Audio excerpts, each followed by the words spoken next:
please give us a roll call vote? Here, roll call vote. Here. Here. So with four of us, with Christina absent. Three of us with Christina and Elizabeth absent. Thank you. All right. Would someone like to volunteer to lead us in the pledge? All right. Our city manager, Lane Long, after a moment of silence.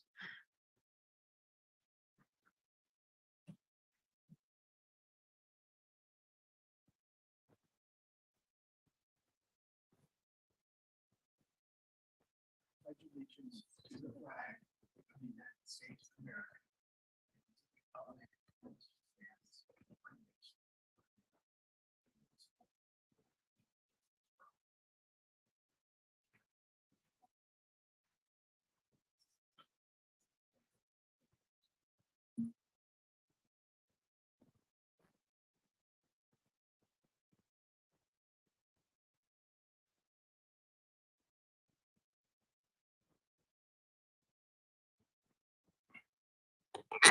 Thank you, Mayor. Our purpose of tonight is a kind of continuation of our retreat. There may be some misunderstanding. We are not presenting a budget tonight at all. That will be at our June 20th council meeting. We'll be presenting the draft budget at that point. But what we are still trying to do is just get high level feedback and direction from the council on our priorities to make sure that that we're addressing all the priorities appropriately. And then we also just want to kind of go through our one-time funds that we have available and on a high level, just kind of get a sense of direction.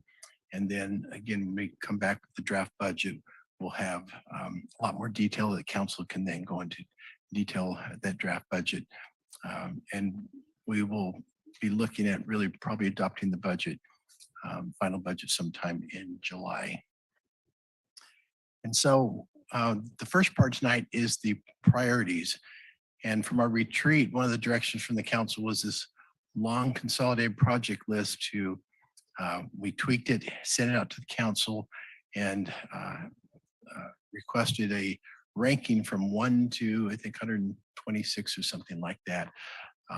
And we did not get all of that back yet from all of our council because of vacation and other commitments. We just haven't been able to get it. So we had a couple council members responded, and so that is what is reflected in the packet, but it's not reflected of everyone. Councilmember Vischer just kind of says an email, these are kind of her top priorities, not ranking anything. And so so what was in your packet is not reflective of the whole council, but it's a starting point to look at, and we can have the discussions with that. And I think Matt or Juan, do we have that project list? And we'll just kind of start working through that. The good thing is, as we went through that, and we can go through it item by item, but if the council doesn't want to, we don't necessarily have to. And again, this is kind of a study meeting format, so I think we're more informal, just feedback and discussion as we go through here. So this was based on the rankings from a couple of the council members, and what I wanted to point out is really from 1 to 60, almost all of these are already in our existing work program. And so either we're already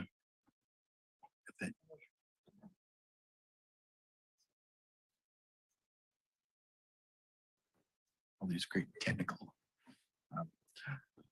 So as we went through like this first 160, all of these projects we are already either working on or are in our existing work program budget.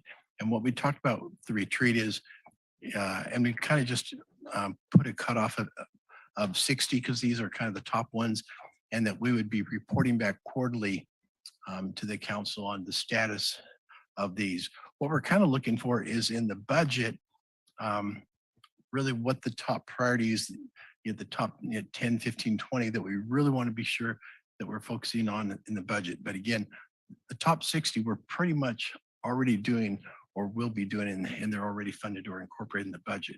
I wanted to, there's a couple that we aren't working on, and like there's number 55. And that one is present an analysis for annexation of landfill property. And so that that was on our old consolidated list, and we currently are not working on that. We don't see, there's so many other things in front of that that we weren't really allocating any staff or resources to that. But that was one project that we aren't doing right now. The other one is number 58, which is council chamber improvements, including ADA media broadcast improvements. So we've done the media improvements and things so that we can have our hybrid meetings. What we haven't done anything in the council chambers is any ADA improvements. We're going to hold off on that pending the outcome of our general obligation bond for constructing new facilities and seeing how that process goes. So we weren't moving forward with any of those ADA improvements here right now, but we just wanted to point that out. And that really kind of takes us through the top 60. And so I just kind of wanted to get a pause at that point. And do you have any feedback? When you look at it, I mean, 60 of these projects that we're actively working on, it really is quite a bit on everyone's workload and on the council's workload. So we'll pause at that point and see if you have any questions. Councilmember Biala. Thank you, Mr. Mayor. With cutoff at 60, the top 60, I think that to me it represents, not only ones that we have already been working on, as our city manager said, but also I feel it's pretty consistent to what what I see as the priorities of the council. So I was really pleased to hear that we're looking at the upper 60. Just in terms of the ones below that, the other 64, 66 or whatever below that, I only have a few sort of discrepancies, and I think I'd like to talk about those so that because they're not in the upper 60, but I did rate them in the upper 60. So the thing of number, let's see, it's number 67, 68, and 71. Those are all blight removal issues, and I had actually thought of that as being higher up in the priority list, but maybe our city manager can explain why we shouldn't worry that they're not in the top 60. Yeah, thank you. From what we're going to show is we've talked about, we have an unallocated fund balance of about $20 million that, and we're going to talk about later on today, of high level of how we can allocate that. Certainly one of the avenues is to use all that for blight removal. And we have probably an additional 15 million of blight removal that we could completely exhaust all our unallocated fund balance. We know that there are state and federal grants out there for blight removal. And so part of our thought and our strategy is while it's a priority, we're going to try to go after some of these federal and state grants and see if we can qualify for some of those and not use our limited funds for those blight removal projects. So that's kind of our strategy. It's still on our list, but we want to pursue other funding sources first. Okay, thank you. It's really sounds like it's dependent on getting the money first, and so I shouldn't worry about it as not being a priority for the city. And then the other exceptions is it's pretty close to the 60 break off, but number 62 is the aquatic center, establishing a bond committee. if you can speak to that, why we wouldn't be seeing that as one of the city's higher priorities. Yeah, because actually the aquatic center really is on your number 3 of the priority. 3 and 4 all relate to the aquatic center. And so, so those already kind of addressed. Yet those 61 through 126, I believe, we're already, a lot of those we're doing and we're going to continue to do. But just from a manageable point of view, we're just saying, you know, we can't prioritize 126 and give you the regular feedback that you want on that many projects. So he said, we just do a cutoff at 60. We're still, that consolidated list is still going to be here. And we're still going to update it. We have our mechanism that we talked about that we had updated. And again, a lot of these are still being done, but we just said, can we just put a cutoff at 60, that those are the really top ones. And it's really hard to say between 60 and 126, is number 70 less important than number 110? It's kind of hard to make those, that comparison. Yes, and I think that when we're trying to prioritize 126 item, it's kind of mind-boggling. So if we thought of it at 60, it seems a little bit more duty calls. It seems a little bit more manageable. And I was thinking about the other ones on lower on the list, that they could still be always present, evergreen on our project list, but we could look at this every budget cycle and say, okay, which of these now seems to be more priority, or we can bump it up because we've now completed some on the 1 through 60. And maybe that's a way of making it a little bit more manageable. I'm not. No, I think that's a good point. And again, I'll use number 80, which is citywide security, access, and control. Well, you're going to see that in our budget proposal that we submit to the council on the 20th. Access and security to all of our city facilities, including cameras on our parks and pump tracks and things like that. That is all put in there. And so we're going to be presenting that in the proposal anyway. And so a lot of those, we're just going to continue to do, like number 82, citywide IT improvements. All the existing staff in their staff budget proposals, those will be coming to you on June 20th.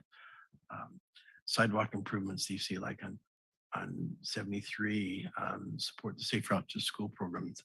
Those are all in our existing ongoing work programs, and you'll see some of those submitted in the budget. So just because we're not saying that doesn't mean that you're not going to see that as part of the budget that's going to be submitted to you.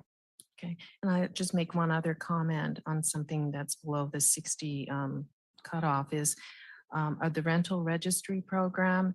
And I know that we're not working on it now and it's lower down now in the priorities, but I have always thought that this is important because as we talk about affordability in our city, and we have no even baseline. We keep track of the Preston and Abrams units as well as their lease amounts, but we have really no idea, what the status is of rentals in our city. And so as we say, well, we don't have enough housing, well, I would like to think that's true. Or I'd like to say that, my God, we are really, really sorely in need of more affordable rental units, but we don't even have a sense of that. We just assume certain things. So that's one of those that I hope we receive some priorities in the near future as well.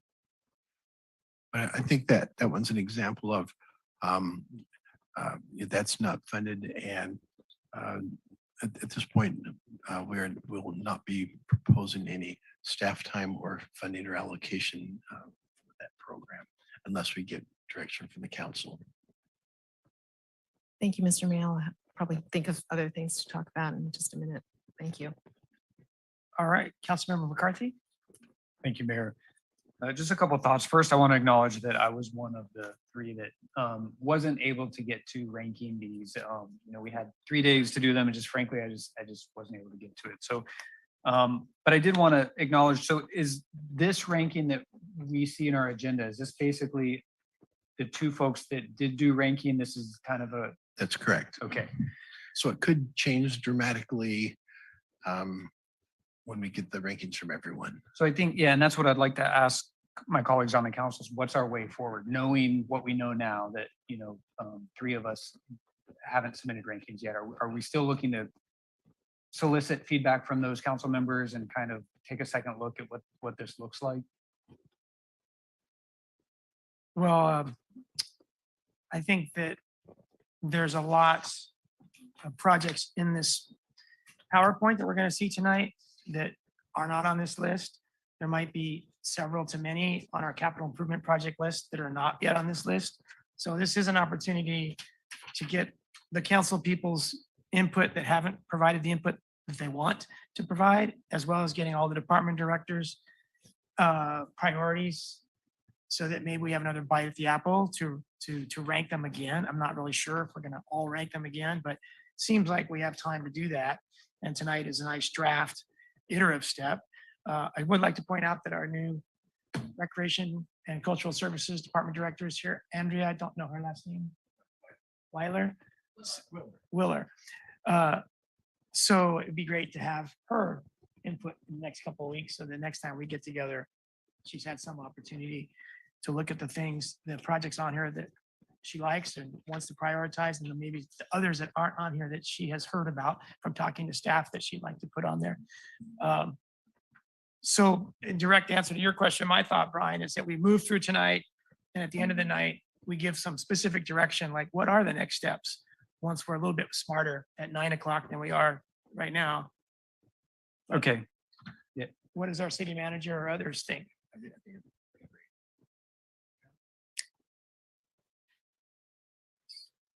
In order to not kind of dismiss some of the work that's already been done, I would really appreciate if the next go around is rank ordering of the top 60 rather than going back now and going through this pretty laborious list here. And quite frankly, the 60 is a good, it's a number I think that we originally started from 3 years ago.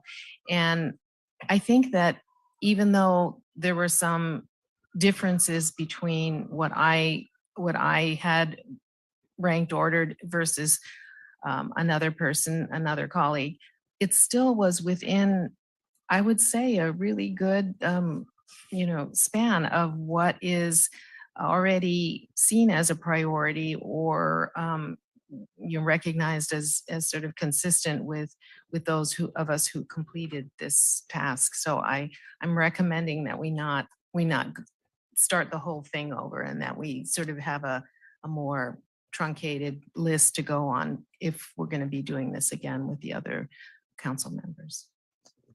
So, yeah, and I appreciate the feedback to kind of get a sense of where we are. I guess my perspective would be, this list is really, again, just the addition of 2 individuals, a minority of the council. And I'm afraid that in the future, we'll look back and say, well, not everybody had the input. And I really don't want to put us in that situation. I understand it's unfortunate because there's one more meeting, but it would be my perspective that we would give the 3 a chance to, do the list, do one more final ranking. And I think we can have some great conversation tonight.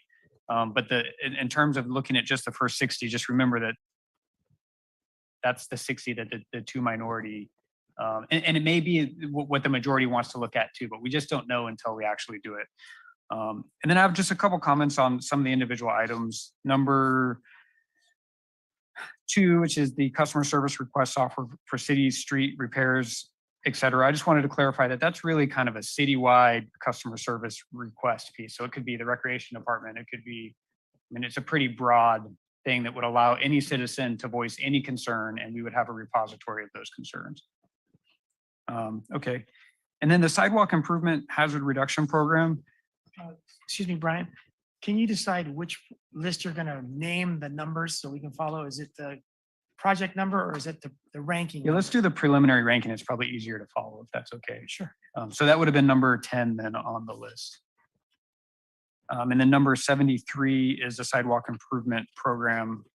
I don't remember discussing that one, and I'm just curious because I know under the highway code, we can actually hold property owners responsible for that. Is the intent to do that or for the city to cover it or maybe somewhere in between, or what might that look like? Brian, you want to take a stab at that?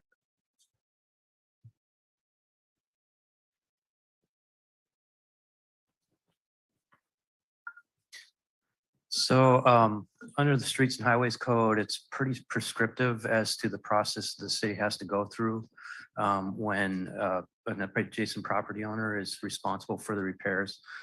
So, you know, portion of that is surveying and identifying what needs to be fixed. The other piece is, you know, there's going to be a code enforcement piece to follow up with the residents that have to make the repairs. There are cities such as Salinas that do have a 50-50 program.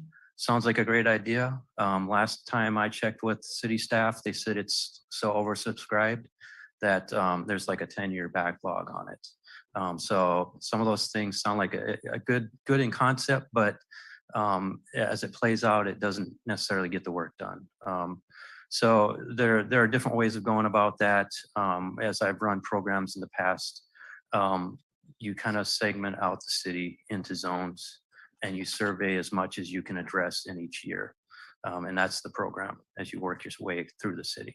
At cost to the city or the property owner? I'm talking about at the property owner Okay, cost. Yeah. thank you. Mhm. And then my last comment for now is just number 119 is the homeless action plan, which is something that I've kind of pushed for a long time. And I was just a little surprised to see that so low on the list. It's, you know, what many people say is our state's #1 problem. Maybe the homeless action plan isn't the right way to address it. I think that it is, or I think it's a start at least to get some transparency out there. So I just kind of wanted to make that general comment. And I think that's it for me, unless there's any questions for me. I have a question for you, Brian. You were looking at 119 and 123 is very similar. So I'd like to ask you and staff what the difference between those two are, because it seems like they would be done concurrently and kind of interwoven, almost the same thing. But yeah, what do you think about those two, Brian?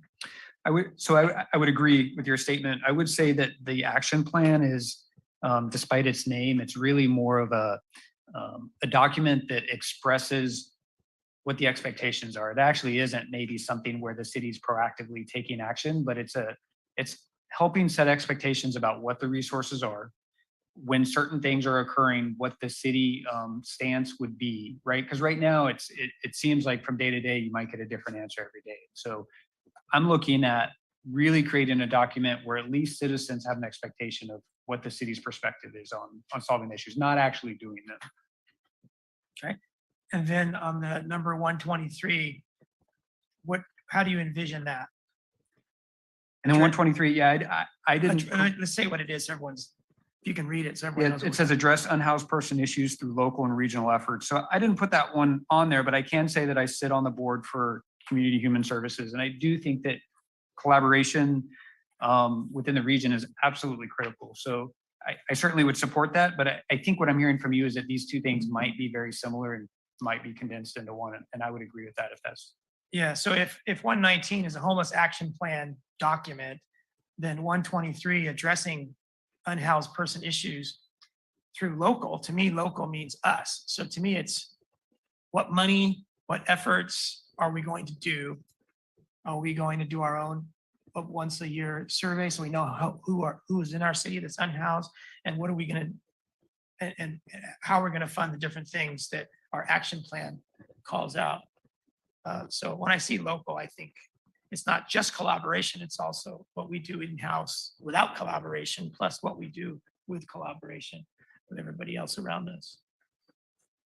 But that they came out so low is sort of indicative of the challenge that we have, because if you look at the things below it, they're almost at the bottom of the list. There's almost nothing below these. And so it would be good to get the other three council people to weigh in and see where it ends up. Yeah, I was surprised that it was ranked so low because I didn't know that you had not uh,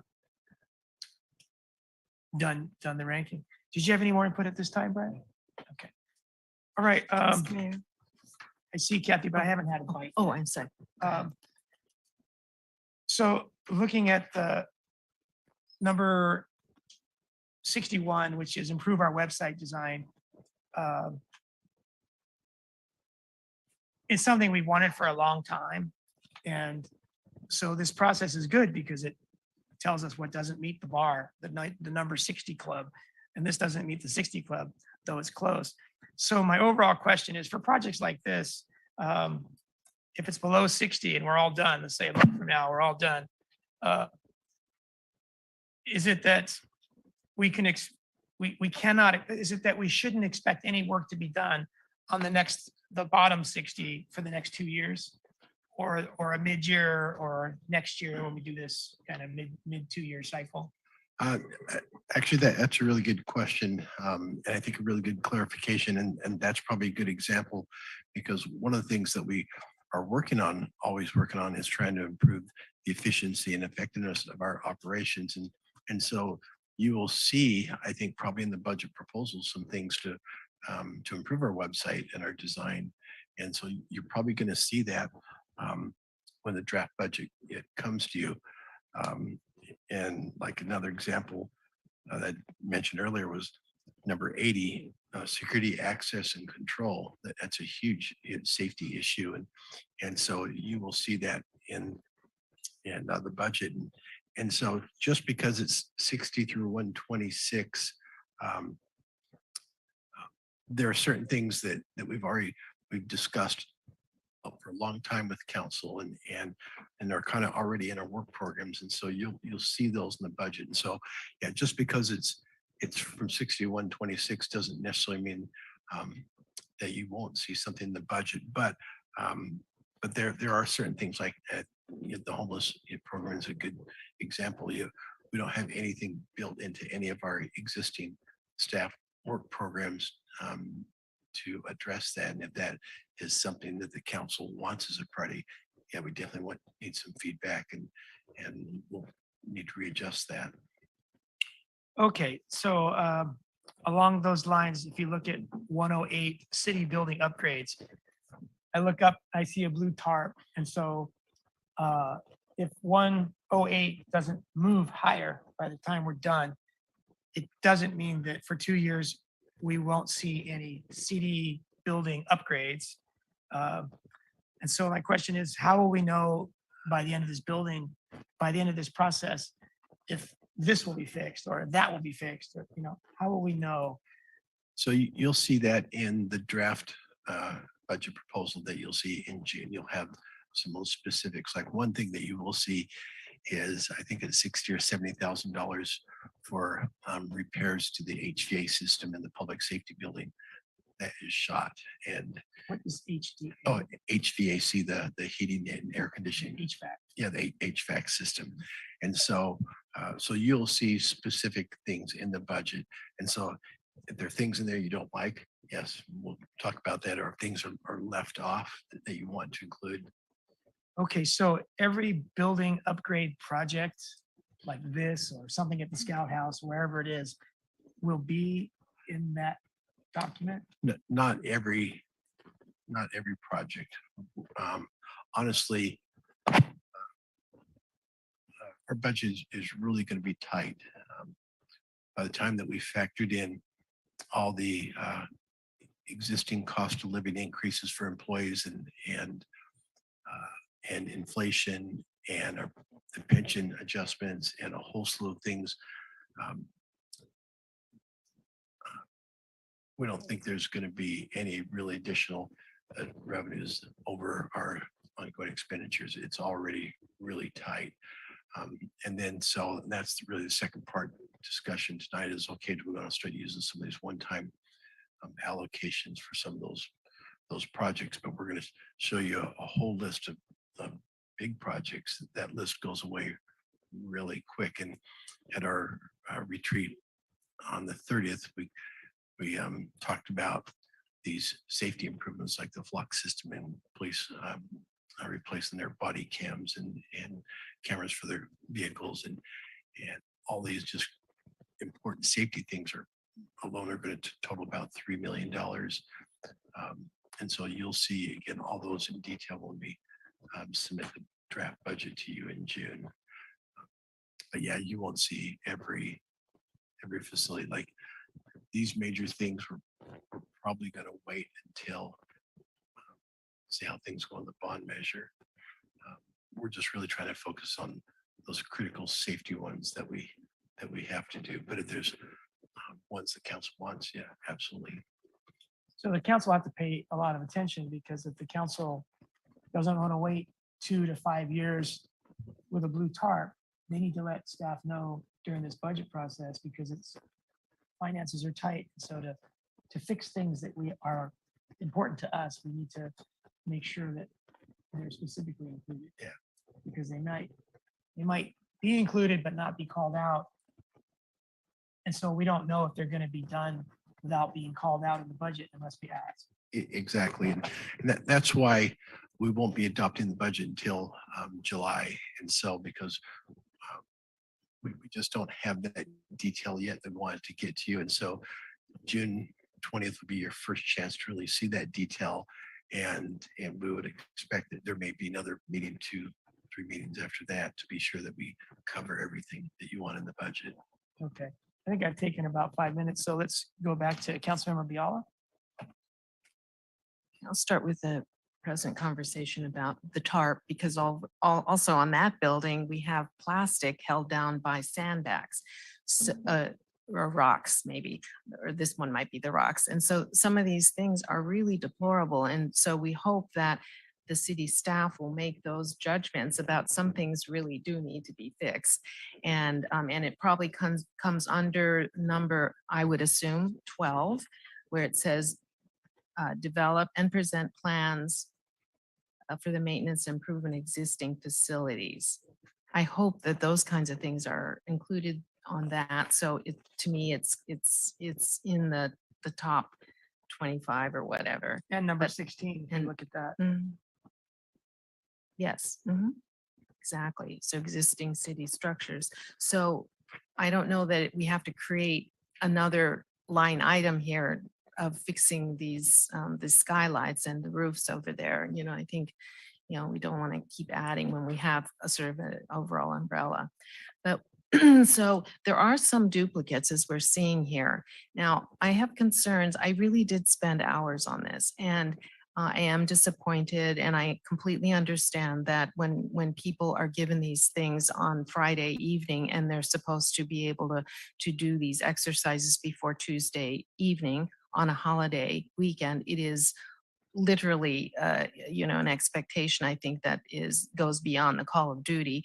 However, having done this, I think when we look at just individually at things, unless you've gone through this exercise, you will not understand the impact of having to decide what priorities, that's the whole point of ranking, based on it'll come by the feasibility of the economic part of it. But in terms of rank ordering, yes, for example, and I say about this, the homeless issue, when I have to look at that as an important thing, but how do we as a city grapple with that with our current budget?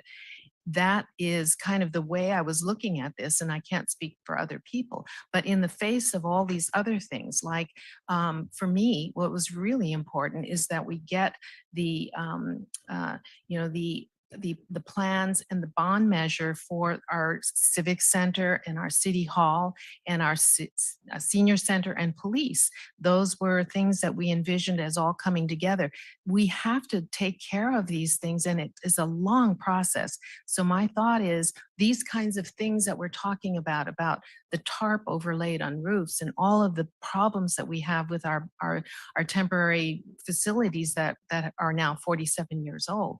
If we don't start making that a priority, we are never going to be able to keep up with the amount of infrastructure decay and repairs that are necessary. And so that was my thinking. So some of these other things, when I looked at the doing the exercise, it felt bad to not consider many of these things in the top 60, but that's the whole point, is we have to make those decisions based on the future of Marina, not just, I'm hoping that things that are immediate repairs or projects like the mowers, for example. I mean, we had that as a line item, but I was hoping that I didn't have to put that in as one of my rank orders, because I hope that somebody is going to allow that money for the Public Works Department. But again, so the list, there is issues with the list. There's duplicates.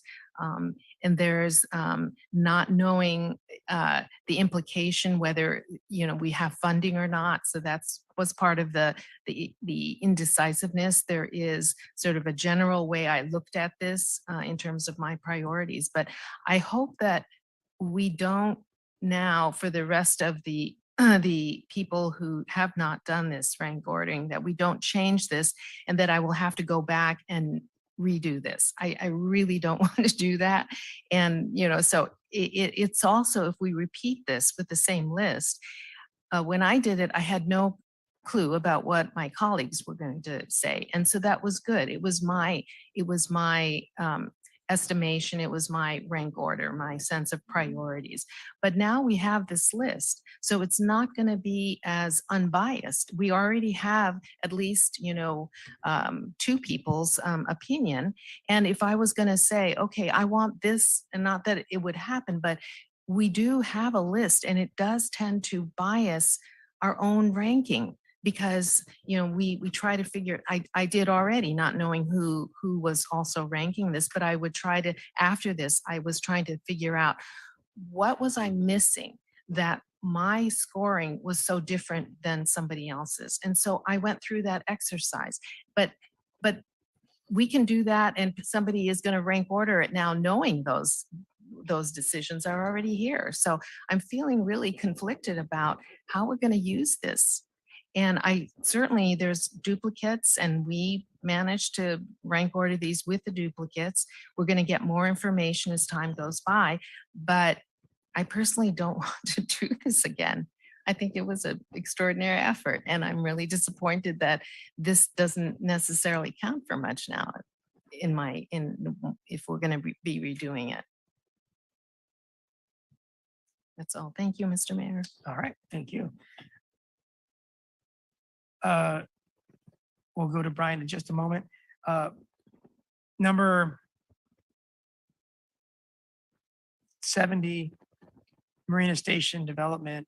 I guess that's a good example of something that doesn't make the 60 club, but it's going to be one of the top priorities for staff, right? Yes, we're already meeting almost weekly with the Marina Station folks. We are working on finalizing their below market rate program, which is a critical part of the development. And then another critical part that we'll be working on is creating the community facilities district and the community services district. And those are huge, major parts of that project.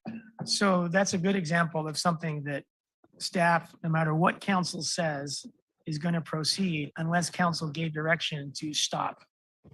And we're not going to give direction to stop a lot of these lower than 60 projects. So maybe before we're done in July with the budget, it'd be nice for staff to pull out on a separate list those lower than 60 that are going to proceed no matter what. And then council would have a last chance to say, wait, there's one on there that we think you should stop. So that nobody is surprised later on. And that's one of the beauties of having this list, is even the ones that don't get picked as the top 60, at least they're here and we can see them. That's good. I had a really good question and I forgot what it was. This is what it was. Which departments with the top 60 have an overloaded plate, and which departments have unfilled workloads solely based upon this 60 list?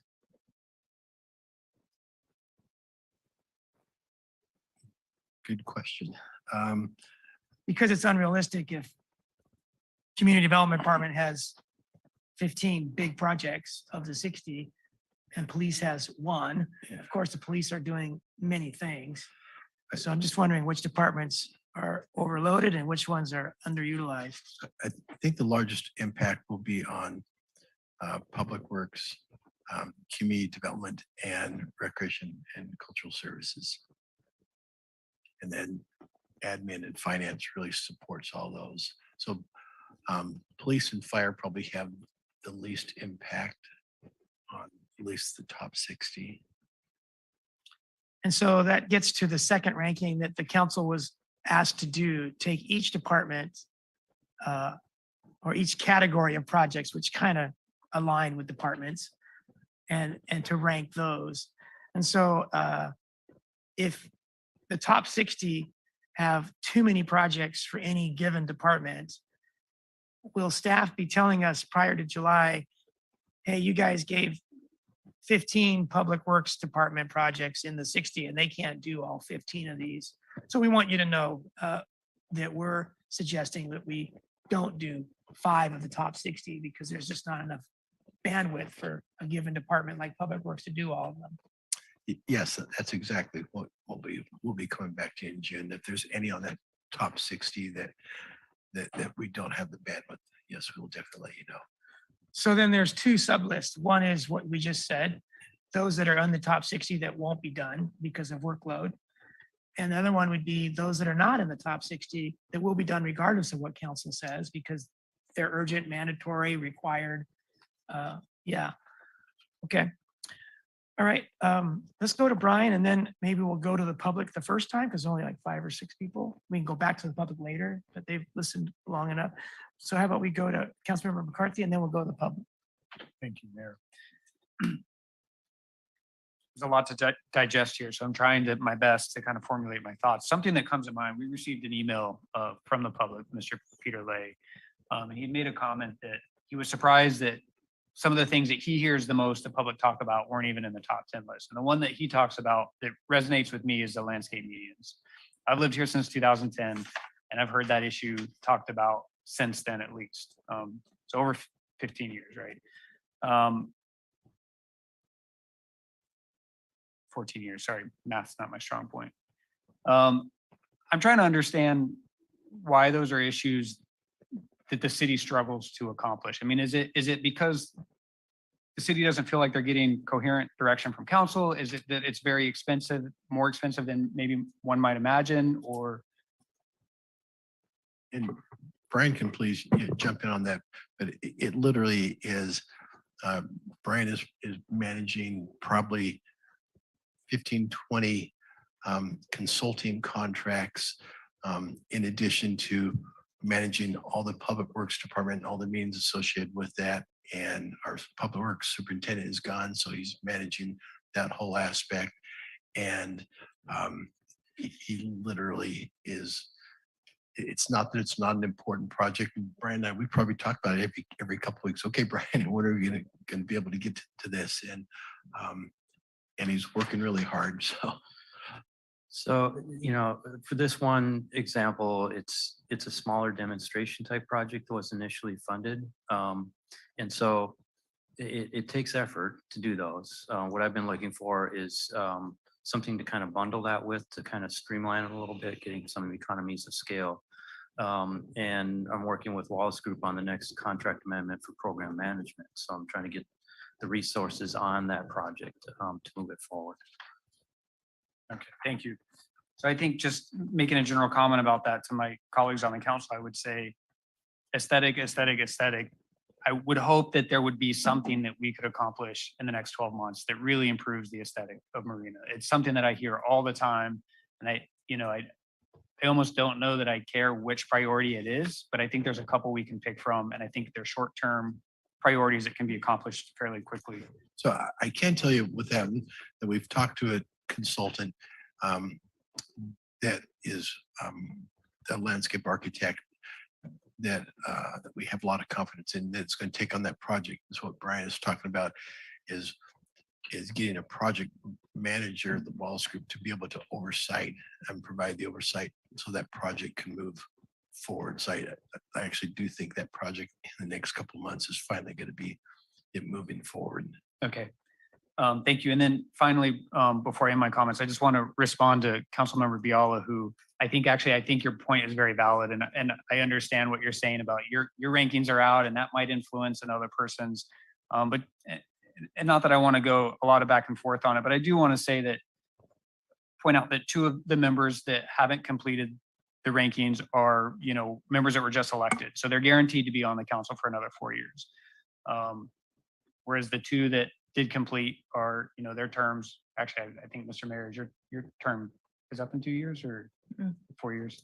So I think that's just something to consider. And, maybe the way forward is that we allow the three to do the rankings, we look at them, but then we also consider what the rankings look like before that, they provided their input, and we can have that discussion when the time comes. But I do appreciate your comments, and I actually do think they're valid. I just wanted to acknowledge that I think some of that's going to happen, but having heard that from you, I think it's very important that the members that didn't accomplish that try very hard not to look at the existing rankings when they're deciding theirs. I think that's it for me for now, Mayor. Thank you. Kathy, do you have something? Yeah. So public after. It's just one quick response to something that. No, he said he didn't want back. No, just kidding. But aren't we talking about the number 24 when you said about the median landscape? Is that, okay, so that's pretty high up there, even how little input we had from the council, but that's pretty high up there. So that would be one of the ones, for example, that we haven't moved on, but now that it's this high, number 24, that it will be. So I think that public comment response is met by these rankings, or at least, and now it could fall lower with the other three people input. So who knows? But for now, it's up high. Just wanted to reassure you and Mr. Lay. Thank you. Actually, I didn't even see it was that high, so I appreciate you pointing that out.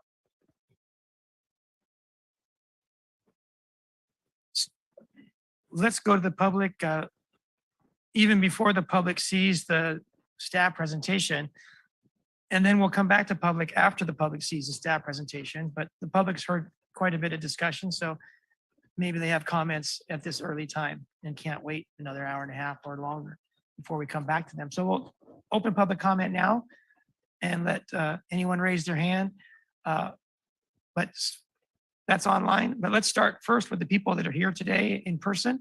Open public comment for anyone in person to step up to the podium if you'd like to present some input. Coming to the podium, we'll go to online. And we don't have any hands up yet, but we'll give you a moment if you're online to raise your hand if you have any input for us at this time.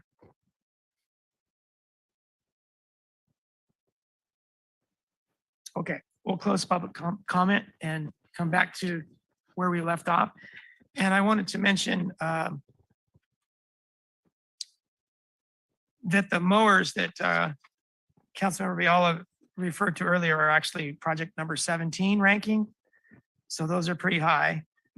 And that has to do with landscape median maintenance. It's not an overhaul that I think Councilmember McCarthy's hoping for and I'm hoping for.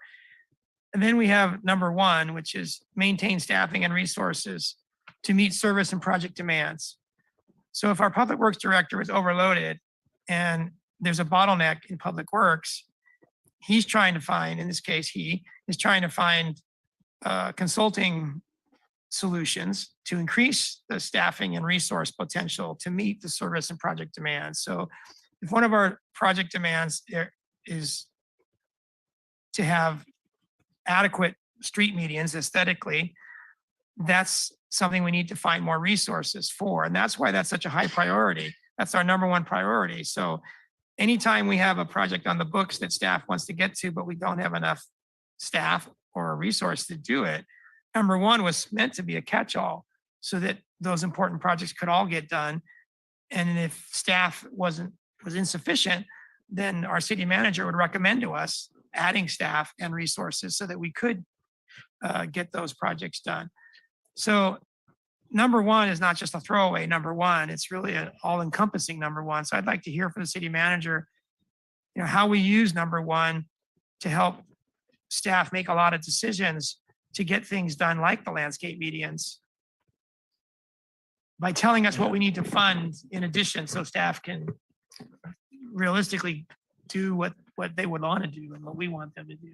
Yeah, thank you. That's a really good question. I think throughout the past year, the council staff has brought to the council some key additional positions, and the council has funded those. One of the biggest ones that we brought back is a human resources director.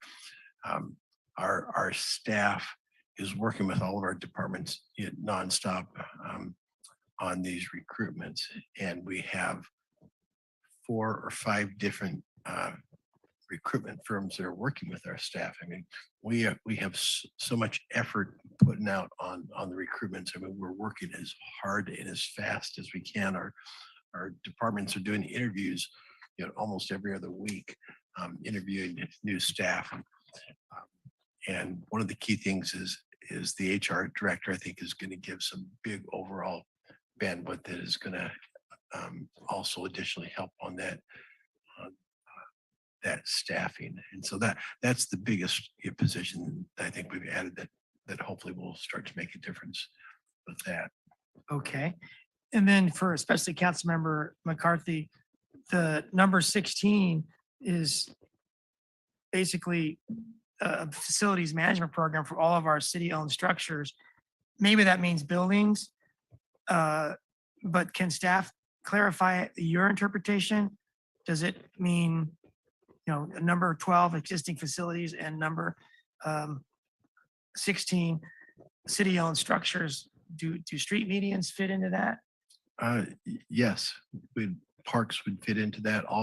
We consider park city facilities and all the structures. And so we are definitely looking at that in this year. I think Councilmember Vischer really wants this really elaborate, big management maintenance program. And we're working on that. I'm not sure exactly what it's going to end up at, but yeah, our vision is address all of our city facilities, including parks and medians and things like that. Okay, I think I've taken up 5 minutes. Do other council members have input at this time? Councilmember Biala? Another way of looking at some of these also, and I will tell you that, let's see, it's rated number 19 on our preliminary ranking. It's the protect the city's groundwater and aquifer from contamination, which is the whole CalAm issue primarily. It has to do also with our GSA. I'm always very updated on that issue because of course it's been, I put in several years on that issue, but I rated it much lower because to me at this stage of our issues, that it's all really related to funding for legal fees and maybe some other issue, expenditures, but that's going to happen regardless. We're not going to stop the lawsuit processes because we don't rate it high on here. So that's why I chose something very low, and it must have been rated much higher to come down to this 19. So these are the kinds of things that we're sort of not clear in the beginning, and maybe for the benefit of the others who are going to complete this, something like that doesn't have to be even rated because it's going to happen. I mean, or we can rate it lower and have another spot with something more relevant to what might be upcoming for us, a benefit. So I don't know how we want to handle that. Do we have this discussion and say, it's going to happen regardless. We are going to spend another couple million probably on this issue in the next 2, 3, 4 years. And so I don't know how we're going to handle that. Well, one way we're handling it is we've agreed 20 minutes ago that staff are going to give us a list of those projects that are going to be done no matter what. Now, maybe that discussion was referring only to the project that didn't make the 60 list, but maybe it needs to be broadened Yeah, I think we talked about the retreat, that this whole consolidated project list, it's just one tool and it's an important tool, but it is not the definitive decision maker. The definitive decision maker is when council adopts the budget. And in that budget, you're approving the capital improvement program, you're improving all the staffing, all the allocation of the services and supplies, and we'll have the more specific details. And so we just look at this as a tool, but certainly it's a valuable tool as we look and evaluate and make our budget proposals. It is a big ticket item, so maybe that's why it needs to go on here, because we have to approve that amount of money. So for that reason, I could see, rating it and keeping it on this list as a high priority. But I don't know. I think it's left up to each of us to decide how we're rating these things. All right. Getting back to an aesthetic issue, number 63 is sort of an abhorrent condition of a sports deck. And we had people from all over the Monterey Peninsula coming here the last few weeks for baseball tournaments and things like that going on at Los Arbalos Sports Field. And for over 2 years, we've had a dilapidated deck fenced off with chain link fence with faded signs saying it's unsafe. And it's just an awful, it's an awful eyesore for all of these public groups coming to our city to see. And it's not even our property. It sits on school district property, but we're really the only ones that use it. The school doesn't use it very much. So it falls between the cracks between who owns it that doesn't use it and who uses it but doesn't own it. And I think it was put in initially by volunteers, including some of our staff, but they were as volunteers building that deck, talking about Ed Meacham. So number 63, this Los Arbalos sports decks rebuild. What's the status on that, Lane, even though it's not in the top 60?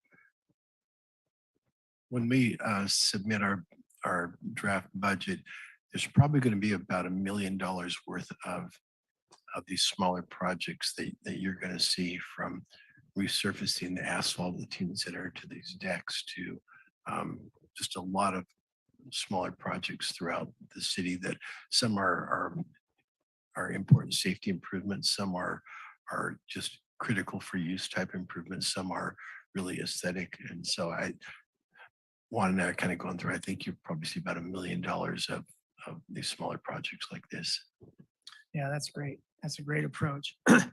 One thing I learned at the pump track grand opening ceremony celebration, I was kind of shocked at how much the public liked it.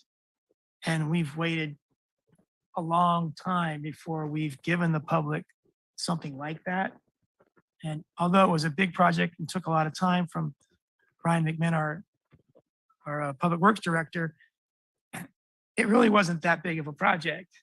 And we could have been doing other projects like that the last 20, 30 years, because it's been so important for the community. And if we want the community to get on board with doing more projects, asking them to support a bond measure, and then we have medians that are abhorrent, they're seeing things that are dilapidated instead of seeing more successes like that pump track. But that pump track was a real eye opener for me, because it looks so good to see all those children out there. I mean, all the families are happy, all the kids are happy, everybody that works for the city is happy.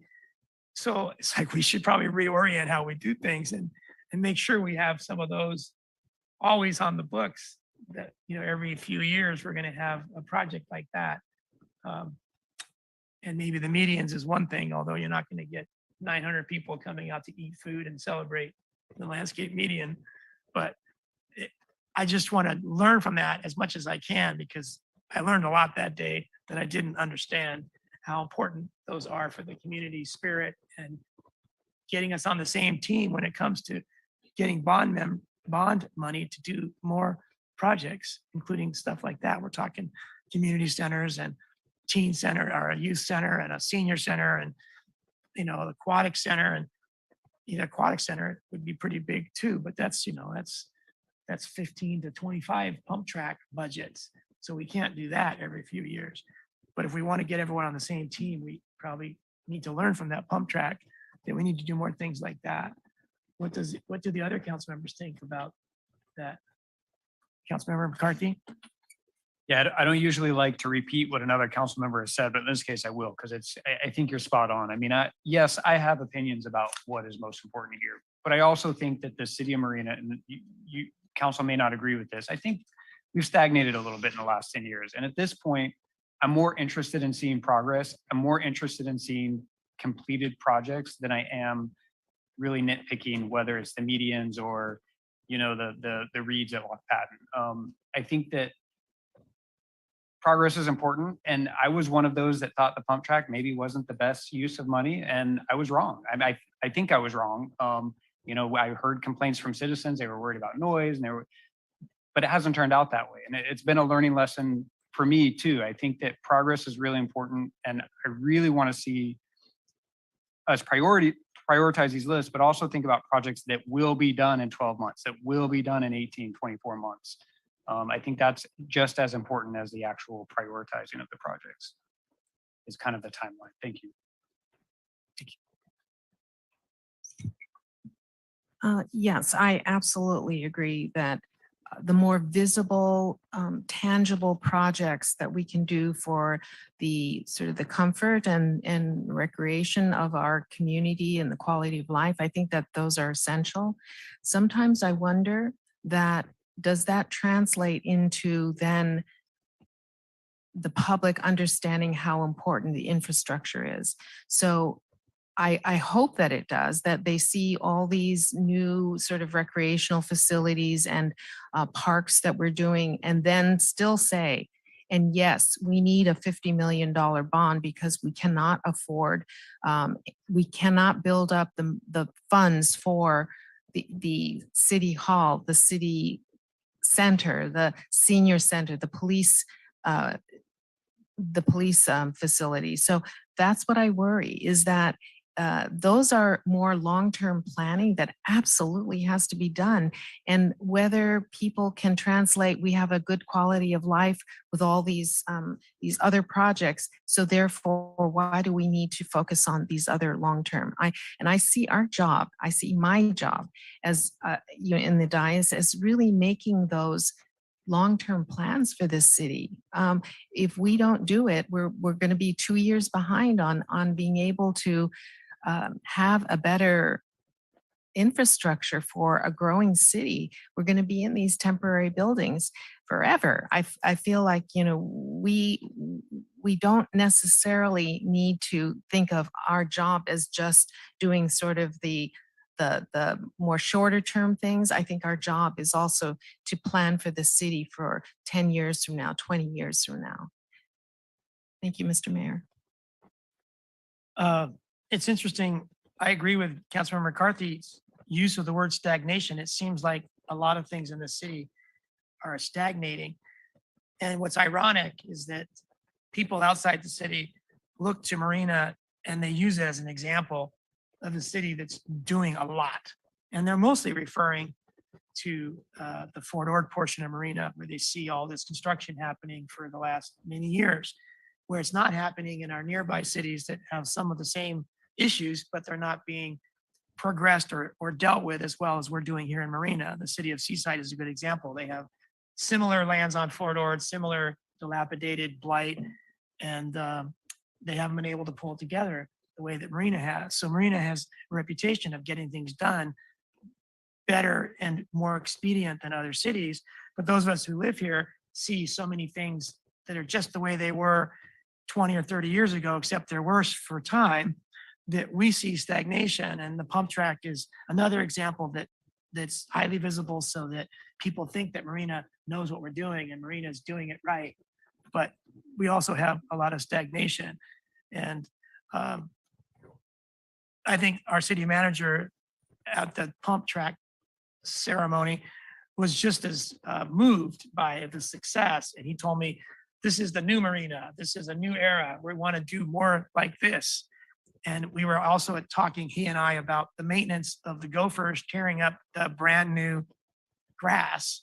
And if we don't act as if we're in a new era, that grass is going to go downhill. But while that serves as an example for us to jump on it right away, that we don't want to let it go downhill, it kind of reboots our minds to approach Preston Park and all our other parks that have gophers tearing up the lawn, so that, kind of like Brian was saying, our public works director, that we need to bundle projects more.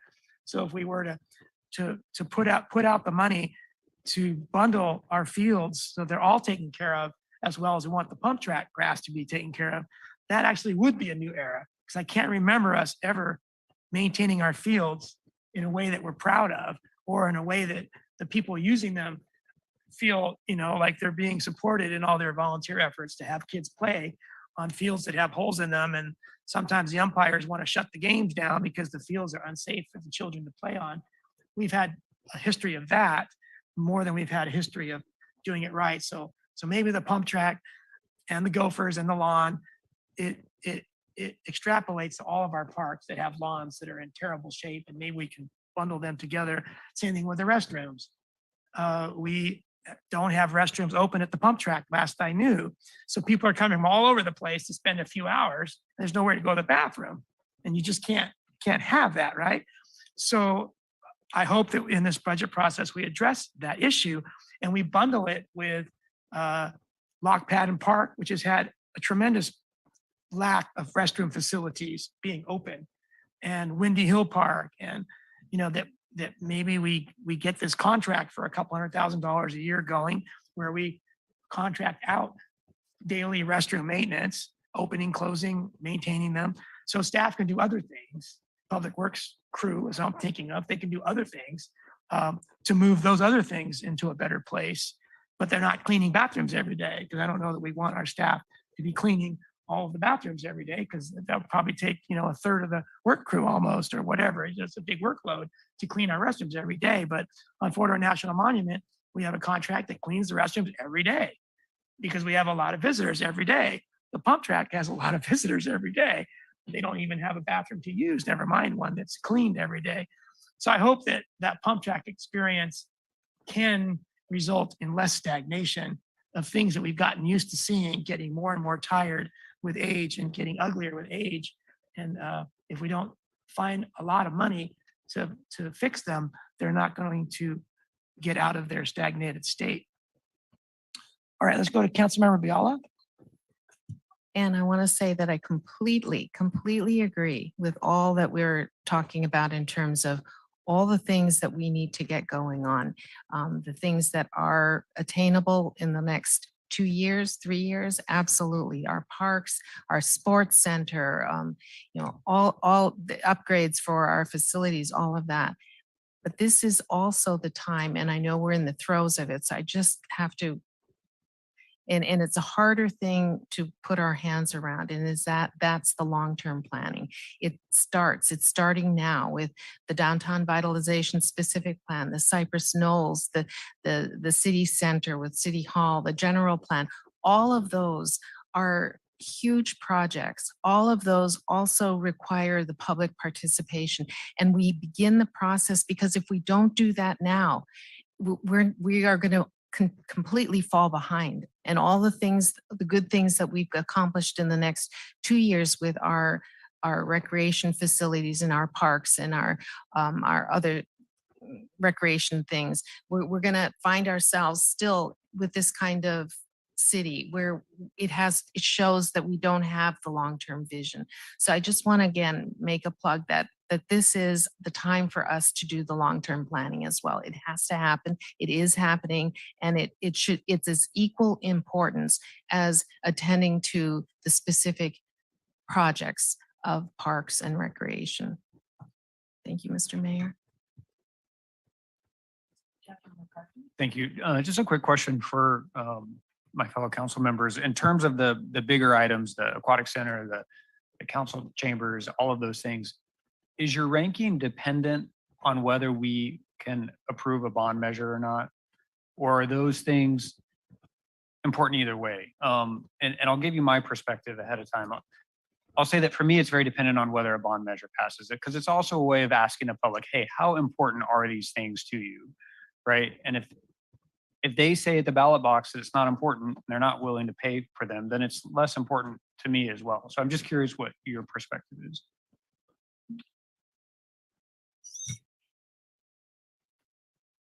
I think that what's important is that we begin understanding what that means. If we go to, and we're going to have a consultant come and help us on this, but it's not just going out and saying, do you want this?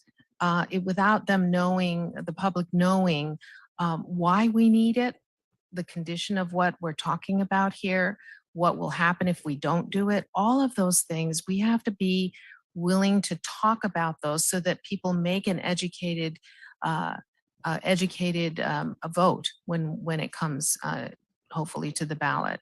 But I don't see that as something that we just wait and pretend that it just comes because we put it on the ballot. So that's why when I was doing this, that was higher up than maybe some others, because I know that the planning starts with the vision of what it is that we're thinking about, as well as the feasibility of it. So I think it starts now. I don't wait and put this on the list until after the ballot measure a year and a half from now, or whenever it comes. Thank you, Mr. Mayor. Well, that brings up a really good point that you said it starts now, but I don't know what's in here currently in this budget that's going to allocate. But let's ask our city manager approximately how much funding is, or if there's any, in here to fund what the consultants are going to help us with. How much money are we talking about for that?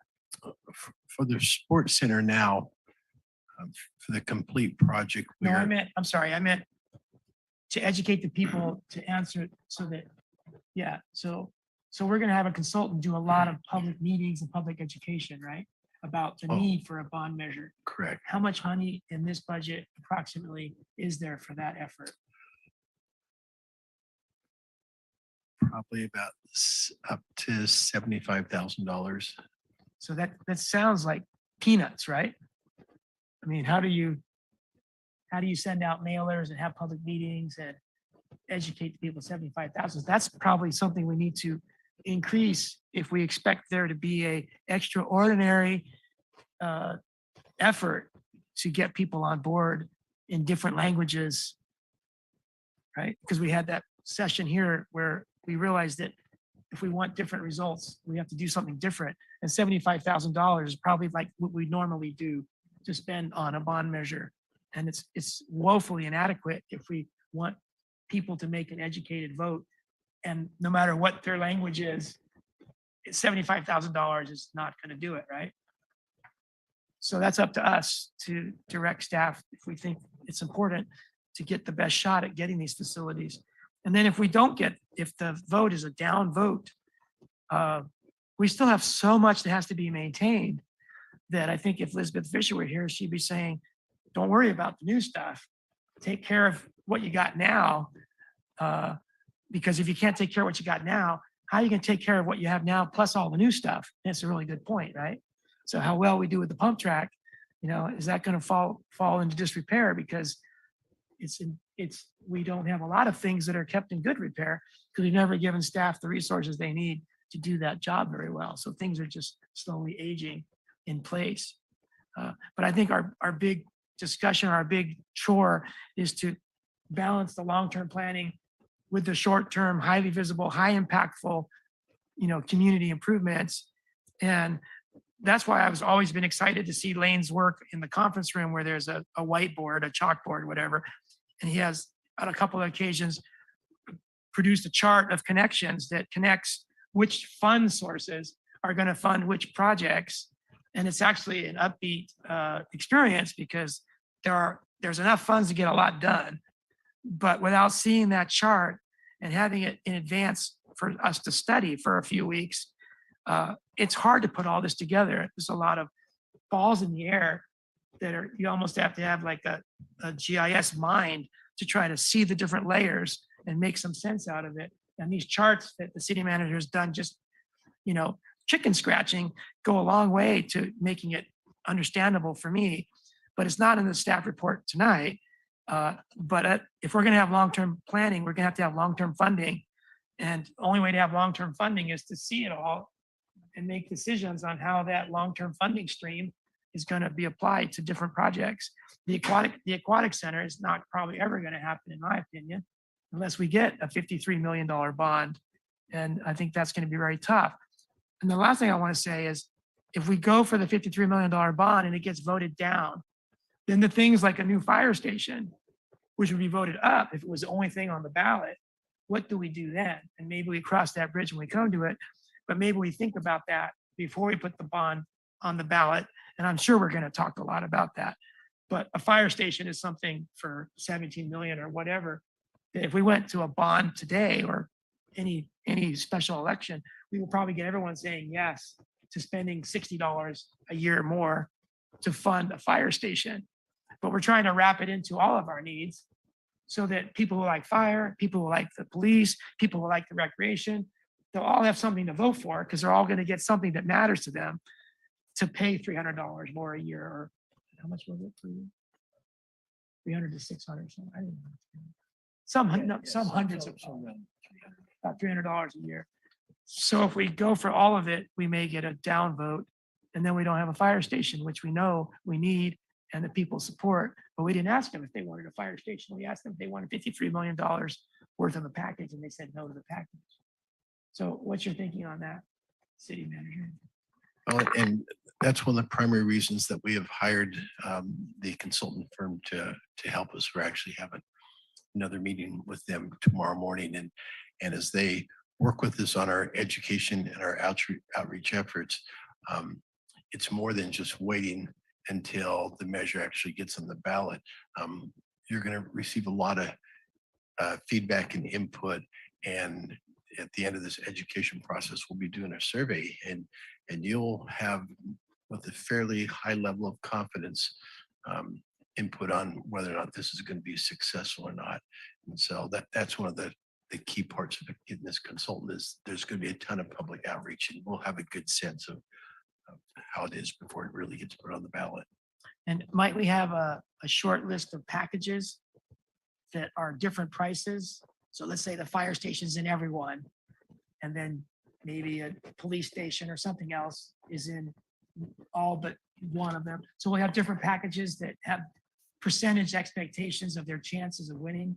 Like, 68% would vote for this package and this package and that package, but the big package only 35% would vote for, something like that. Exactly. Those are the ongoing discussions that we're actually starting to have with them right now is, okay, which packages will we have most likely chance for success? And they'll be testing and throughout the whole education process on that.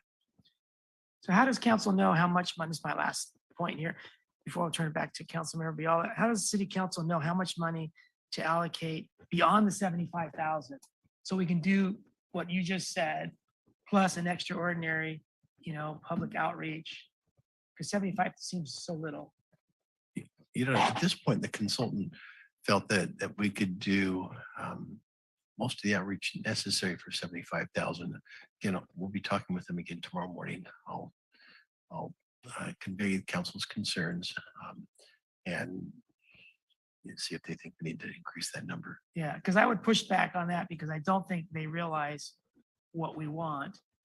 What Allison Hunter and Guido have been doing, working so hard to get public input on different things like Cypress Knolls and other projects we're doing. And we're just not able to do it with our traditional means of doing it. And so I don't know that the consultant is thinking about hiring people who speak different languages to go door to door or whatever it takes to get a different result. Because that's the real money beyond $75,000 to get a different, because they've gone from city to city and done their procedure, but I don't know that that's going to get us what we want if we want something different than we've gotten in the past. We'll definitely have that discussion with them tomorrow. All right, let's go to Councilmember Biala. And just to be sure that when we're going for a bond, that it's not going to hit other than the property owners, because I could just see people hearing this $300 and they're renting and they're saying, how can I possibly afford that? So I just want to make sure that we understand that. And I do worry that in the bond measure, it's not only what we're going to be paying for, but also what will happen if these things are not supported? I mean, how much can we put into repairing for the long term a temporary structure that was supposed to come down in 3 years and it's 47 years now? And I'm just looking up and I think I even see duct tape up there.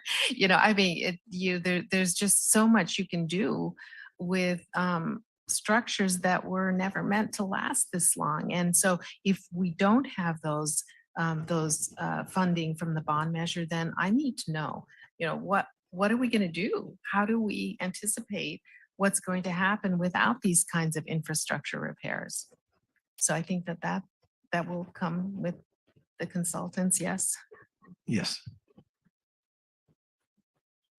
All right, let's go to Councilmember McCarthy. Thanks. Just on the bond measure, and I know this isn't a meeting about the bond measure, but do we have any indication? I think MPUSD has indicated they may be floating a bond measure.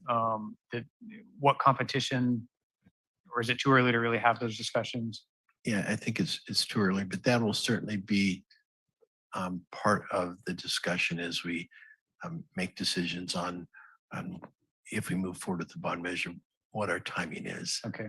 And just in response to the mayor's comments about the 75,000, I think what I would hope is that with some sum of money, a consultant could tell us, oh yeah, it's a 90% chance of passing. In that case, maybe we don't have to spend the extra money. But if it's really close, which I suspect it will be, then I think you're right. We're going to have to go all out if we're really going to try to get this passed.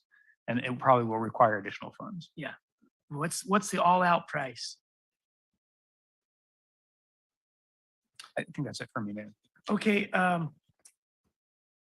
project number 91 ranked is Arts Village Development. So it's stabilization. So it's $1 million last I heard to fix the roofs so that the structures don't fix whatever needs to be fixed, walls, roofs, so the structures don't further degrade.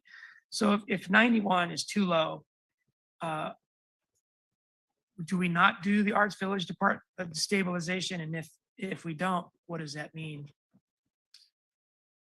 That's a really good question. So right now, we already have allocated 1.2 million for the stabilization. That was coming from some of the FORA escrow bonds. But then my chicken scratching on the wall, we're looking at reallocating those to the Sports and Aquatic Center. But then we would need to come up with a general fund, unallocated fund balance and say, okay, is that a priority? Now, at the same time, we know the Dunes development, they're moving forward with their phase 2 west, which is going to be right next to that property. And so I'm already having discussions with them. Okay, what's this city doing with the Arts Village? Because that will really start to impact their ability to move that project forward. And so I'm already having discussions with them about partnering with them and see if they will put up some money to help us in those stabilization efforts. But also, we may want to, as we see all the different priorities that hopefully you'll see on June 20th, you'll say, maybe 1.2 million for stabilization is not a priority, and maybe something is a priority, and then that involves a little discussion. Okay, long term, what do we do with that? If we are not going to stabilize it, are we going to tear it down? If so, what's that cost? And that tear down cost may be more than the stabilization cost. And so, yeah, it's not a straightforward answer, but we are definitely having those discussions, and those will be really the hard decisions when you see all these different projects, and you'll probably see $80 million worth of projects Or more? Yeah. We already do see it if you And- add up the numbers in Yeah. the staff report. So the Arts Village, I think the council should consider making a tough decision to go ahead with it or to bulldoze it. If it costs 1.5 million to bulldoze and 1.2 million to stabilize, you think, oh, let's stabilize. but it's a 7 million and climbing price to make an arts village. So if we don't think it's realistic in the near future, or we're gonna set aside $7 million for an arts village, and we can't fund an aquatic center, and some other things like a police station, 2 fire stations, et cetera. Maybe at some point we have to be realistic and say, Arts Village in its full out development, it doesn't look realistic. So maybe we need to spend the money to bulldoze it like Tampsey bulldozed their Arts Village like place. You know, it was almost a carbon copy of what we've got that we call an Arts Village. They bulldozed it and it looks much better because now it's not dilapidated space any longer. It's open space in a way. So what does the council think? Should we try to make that decision during this next month, whether to bulldoze the Arts Village or to stabilize it with a plan to fund it for 7 million to turn it into an Arts Village? Councilmember Biala. So if we were to construct an art village, that would not be my first choice. It's a long building. I mean, who would think of building that kind of a long facility for any uses? I accept a train station maybe, but you know, I can't see us spending more money on this when we could envision this art village in such a different way, with maybe going up, you know, in a structure instead of this long one that uses so much of the land. And so that would not be my first choice. And so why would we keep pouring money into it? So I'm of the mind right now to say the art village concept is very much alive and valued in our city, but not the building, this building. So I would be much more in favor of saying, let's not invest in 1.2 million on this to stabilize it only. And let's envision what a real art village facility could look like with everything that we could imagine that would be appropriate to have artists working there, to have display of art. You know, it wouldn't be that building from my standpoint. Thank you, Mr. Mayor. So if it was 1.5 million to bulldoze it, then would we go to the developer and say, you're going to benefit by this being gone? So if you can chip in to help us defray our cost of bulldozing it, we'll bulldoze it sooner. But if you're not going to help, you know, we might not get to it as soon as we otherwise would, because we have other priorities for that $1.5 million that we think are more important than removing an ugly structure. Is that kind of what you're thinking, Lane? That's exactly what I'm thinking. Councilmember McCarthy, did you want to weigh in on the Arts Village? Yeah, I think, and I think that's part of that bold decision-making, looking for progress piece, right? I mean, we've sat on this building for a long time, and I think it's time that we make some solid decisions. I'm of course not prepared to make one tonight or even allude at one. I would be interested in having a tour of the facility, or at least the area. You know, I've walked by and seen like a 1980s style rolling chair and dilapidated, falling down. See, it's hard for me to imagine how you shore that up, but you know, that's not my field. I don't understand how those things are done. But yes, I appreciate where the conversation is going, and I think it's time that, you know, we make some really bold decisions. Project 100 is 2 duplexes that are a depressing gateway to a homeless veterans project, and their property looks better than our property. Our property brings down their neighborhood, and they're trying to pull their life together. And before they go home, every time they go home, they got to go through our blight that we own and we haven't been able to do anything with. So project number 100 is probably not going to get done if we go, you know, down the list. But leaving those 2 duplexes boarded up and blightful like they are now is really a sign of failure, in my opinion. So what does everybody think about that project? Have you all seen that location? Yeah, if you see it, you won't be feeling too good about it. Well, City Manager, what do you think with project number 100? You'll see that on our big overall list of all the projects, and I tend to agree with you. When you look at all the priorities, it probably isn't going to be on a high priority but we are already exploring other options and avenues with that. We've talked with a couple firms like Habitat for Humanity, or we've started those discussions. There may be able grant funding to just remove the blight, and that may be a high priority. So we're exploring some options how to address that. And so that's an example of a project that probably wouldn't get funded on a highly on a ranking list, but because of the adjacency to the VTC, staff are trying to work on options that we can figure out how to address that. Councilmember McCarthy. Thank you, Mayor. I kind of shook my head in a daze as if I didn't have an opinion, but I do want to say that I do have an opinion about the Hayes Circle property. And I think that Preston Park, Abrams are huge success stories for the city of Marina. And it's because we own this housing land. And so I know that people have approached us asking to possibly purchase the Hayes Circle properties. And I have some concerns with that because I think that we have succeeded in ways that no other city on the peninsula has with our city-owned housing, and I think we have the opportunity to continue that at Hayes Circle. So I do have some grave concerns, not that I wouldn't be open to discussing it about selling that property off. I'm not sure if that was the question or not, but Yeah, that's part of the question, what to do with those properties. So I'd like to hear from our Public Works Director on those duplexes. Are they like those military barracks that we concluded were just as expensive to rehab as they would be to bulldoze and build new?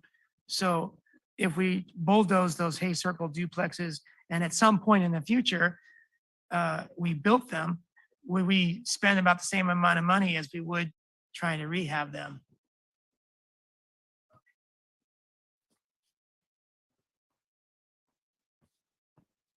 Sorry.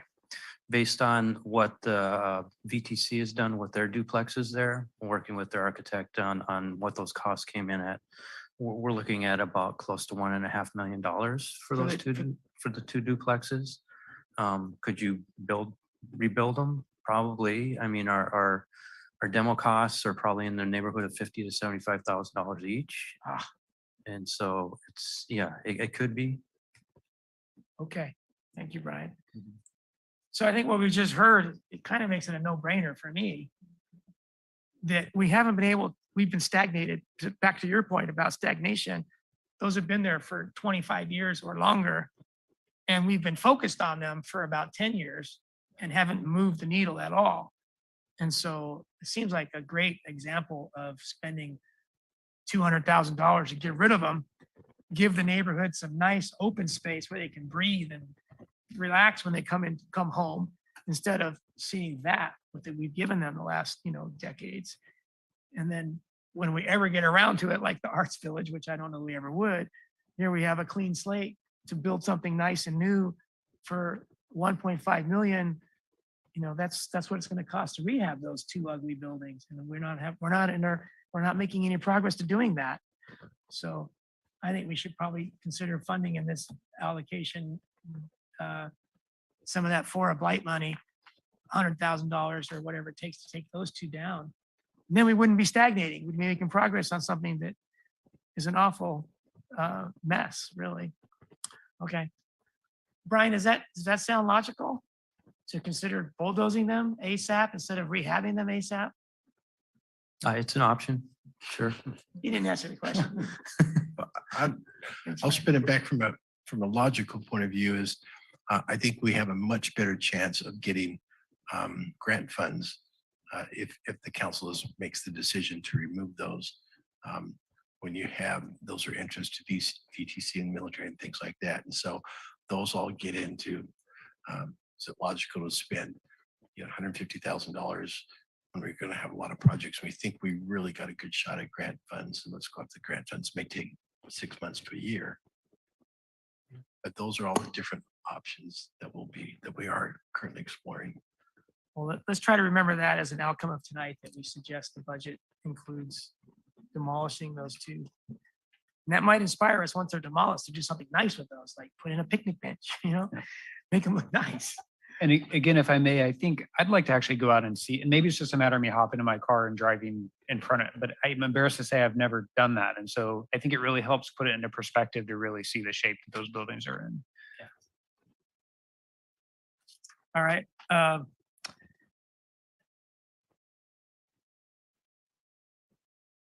The number 105, gateway improvements, entry signs.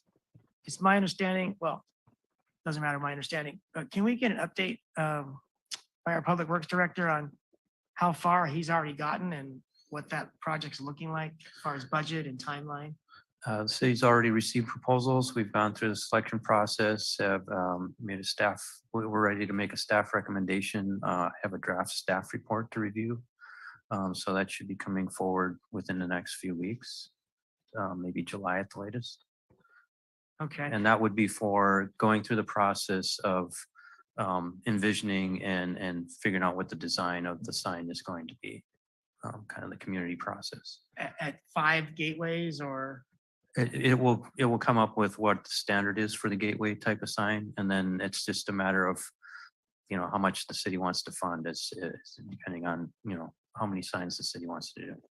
and the design of what you just mentioned, plus the construction installation of those approximately 5 gateway signs. Are we talking total, all in, 1 million, 700,000, 2 million? I've worked on one other gateway signage project in my career. And I can tell you the scope grew with community input into something that was fiscally infeasible. So it's really hard to say until we get through the process, but I think kind of setting expectations of, just how far we want to go with it is good. Okay, so that reminds me of a pump track that was gonna cost $20,000 of donated volunteer money and labor, and ended up being closer to 1 million than $20,000. And what we're talking about now with these gateway signs, that could end up being $1 million or more before they're all installed. Meanwhile, the landscaping is about the same price. It's in the $700,000 to $2 million, depends on if you're do reservation and Del Monte, or, it depends on the scope of that project. But I compare those two in my mind because they're both aesthetics, they're both gateway, what people see and think when they come into our town. And so to me, I'd rather make more progress on the landscaping than the signs that don't exist, because we don't have a lot of people complaining about signs that don't exist. We have a lot more people concerned about our downtown businesses that are trying to attract customers, and they come into town, they see these medians, and it's like, wow, do we really want to eat here or shop here? It looks like maybe we can't trust this place, where it's just the opposite, really, but it doesn't reflect it in the aesthetics. And we've just let it go over time, and it's just kind of slowly deteriorated. So I think this budget is another opportunity to look at gateway signs and think, can we do those and the landscaping? Or are they 2 projects on Brian's plate that are going to be difficult to do with everything else, the Brian McMinn? So maybe we need to choose one or the other and understand that we can't do both. And so I kind of like to ask the city manager, do you expect that we can do number 105 and whatever number the landscaping is? Or is that an example of too much on the community development, or the community development department's plate, including public works? We'll know more come June 20th when we submit our draft budget. I think we'll just. So have a to my better council sense. colleagues, do you think it's realistic to expect us to, in the next couple of years, to get the gateway project installed and get the landscape medians installed? Or do you think it's like a decision point where we be more cautious about trying to do both of those? Councilmember Viola? I think the landscaping should have the priority, and at least the 2 of us agreed that that was number 24 versus the 108. So I think we've kind of made that decision, and I know that you're in progress, but I'm sure you can kind of hold that off for a little bit, as many things always do get held off. But I think the sign, I was just thinking, this is kind of sad that I was thinking, why would we want a sign to advertise the condition of our downtowns? Or, it would be like a like to improve the looks first and then have a sign rather than have a sign and what they see is a nice sign and then the streets are the way they are now, for example. That would not sit right with me. So to me, the priority is the number 24, the landscaping. Brian, how does it affect you as a professional to make as much progress as you have on the gateway? And hear us saying, maybe you can put that on hold. We have another, what, shiny object we want you to pursue instead. I often say there's value in completing things.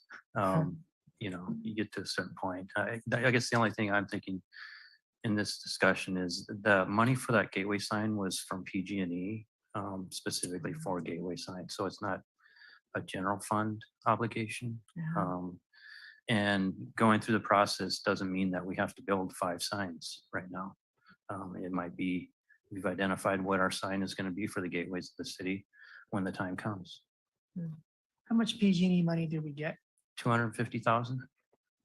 Which is really just enough for the design. We should be able to get the design done. So we're not talking about putting gateway signs in, we're talking about, Design, which is fine if it's not impacting us. okay, let's go to Councilmember McCarthy. Thank you. I just want to, in terms of the gateway signs, acknowledge a couple of things. And one is that our 2 primary gateways aren't really even owned by us, right? They're Caltrans properties, in my mind anyway. I think of the 2 overpasses that most people associate with the city of Marina when they come into town. And so I think there's some opportunities to work with Caltrans and the state, especially while we still have this disadvantaged community designation. And to that end, I think me and at least one other council member have reached out to Caltrans, and I think we're trying to at least advance those conversations, whether they go anywhere or not. The other thing I want to say is that we have at least one gateway sign that is almost always depicted anytime there's a news story about Marina, and it's in pretty bad shape. And so I'm wondering, and this is an unpopular. Which one is it? Well, probably the one coming from Monterey is the one that comes to mind, and I think there's maybe one on the east side of town too. I'm not sure. There's a rotary wheel that almost looks like the wheel's kind of falling off. No pun intended, but it's the wheels are kind of falling off the sign, if you will. And so I'm wondering if there's value to maybe either upgrading that or removing it altogether. As part of that discussion. And then the last thing I'll say is I wasn't aware even that there were any designs for a new gateway sign. So maybe I just missed out on that, but I'm not. Hasn't come to council. Okay. All right. That's it for me. All right. The number 106 is a great example. It's the California Avenue crosswalk. And it's ranked 106, which is really low, but it's 90% complete, right, Brian? So you want to give us just a quick update? I would recommend completing that project. Yes. You turn it on. Yes. Let's turn on the lights. It's just waiting for the equipment for the cabinet to operate the signals at this point. So we're getting into the final stages of that project. Okay. And then number 108, the city-wide building upgrades. We don't have the description of this in this report, but can someone summarize what the description of that is? Like, do we have a list of 7 buildings that we're talking about, or have we not really looked into it?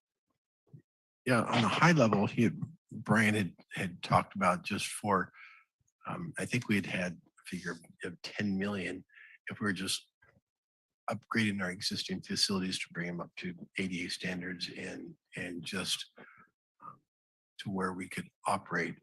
But there still would then be 47, 48-year-old buildings that still don't have the capacity for our increased staff size.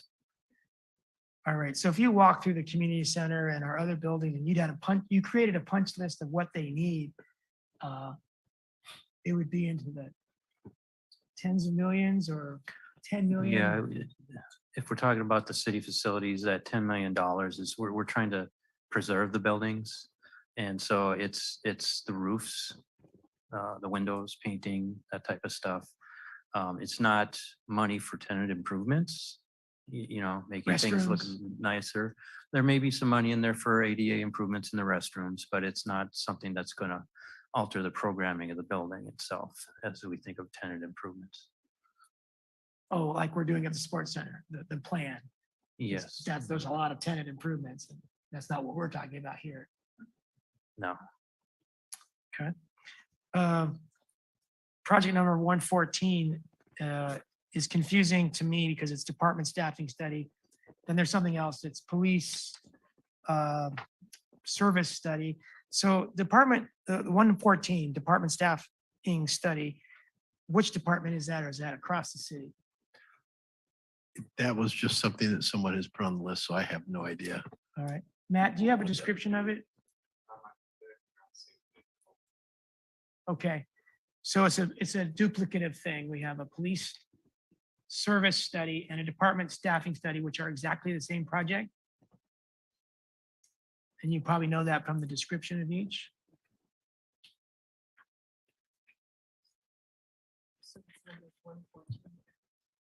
Yeah, what number is the police service study?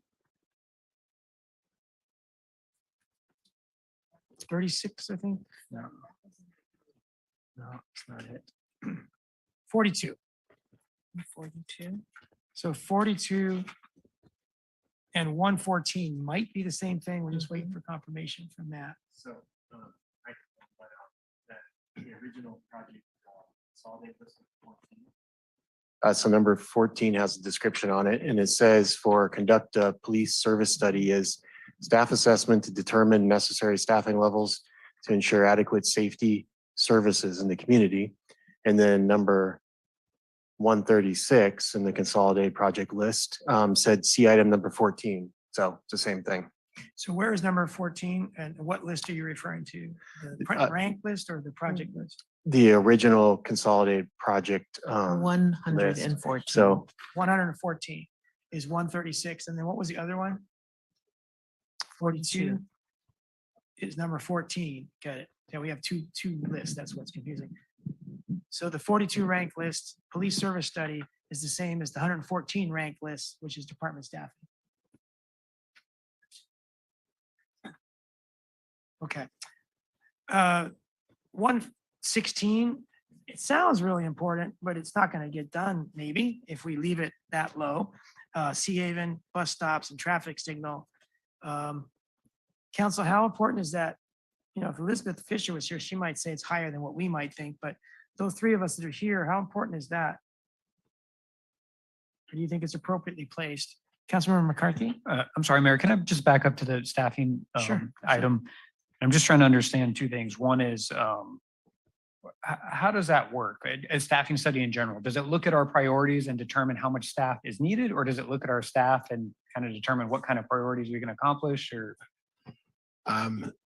No, so it's not looking at necessarily the council priorities, but it's looking at the data, your resources, doing a complete analysis of everything the police department does, and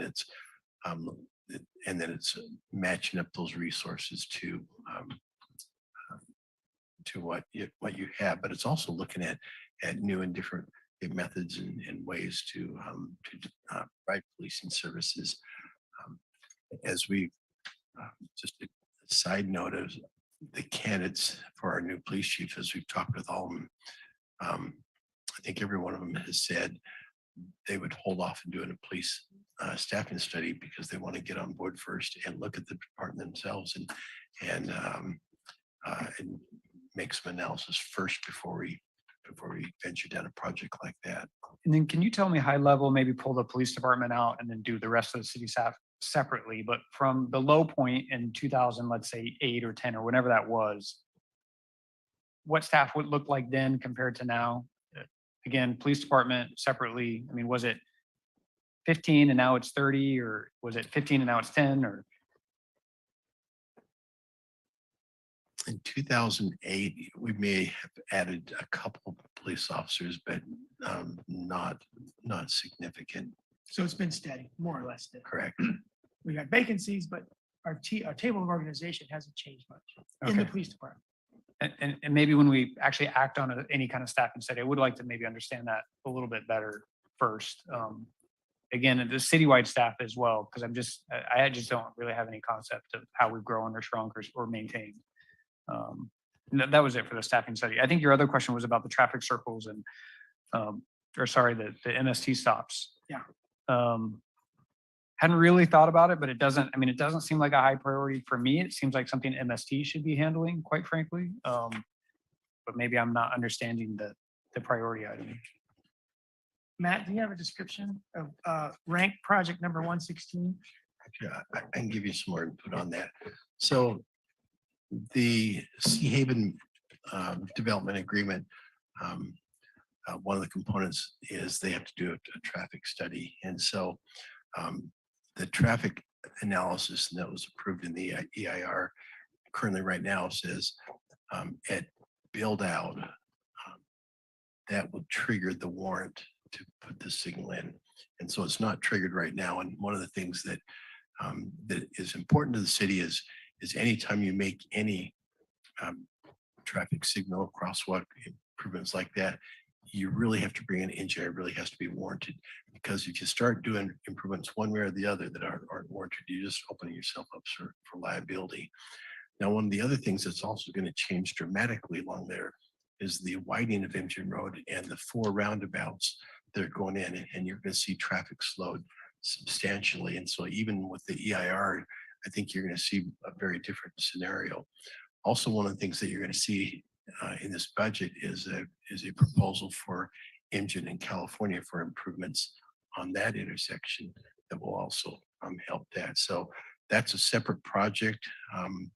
But right now, there's so many other things that are potentially impacting that. And plus you got an EIR and the traffic study says that's not warranted until it's built out.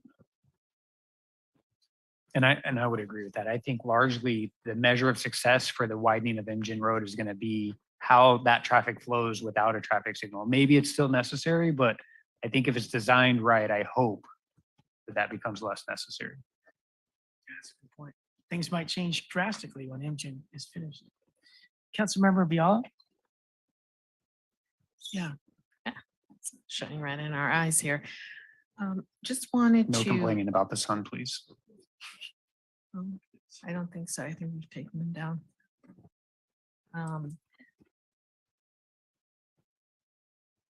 So I wanted to go back to the slide presentation because what was listed here, my major concern was what numbers did these come on in terms of our priority listing. So for the most part, I would say they appear in the upper 60 ranked order. But if you go to page 18, for example, Slide 18 or page 18?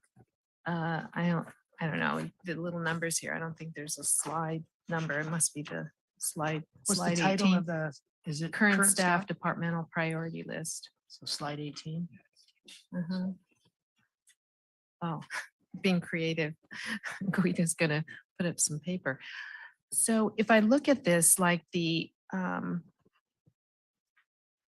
general plan funding, that was number 30 in the priority list. Cypress Knolls was, it was number 32. Local coastal plan was number 48.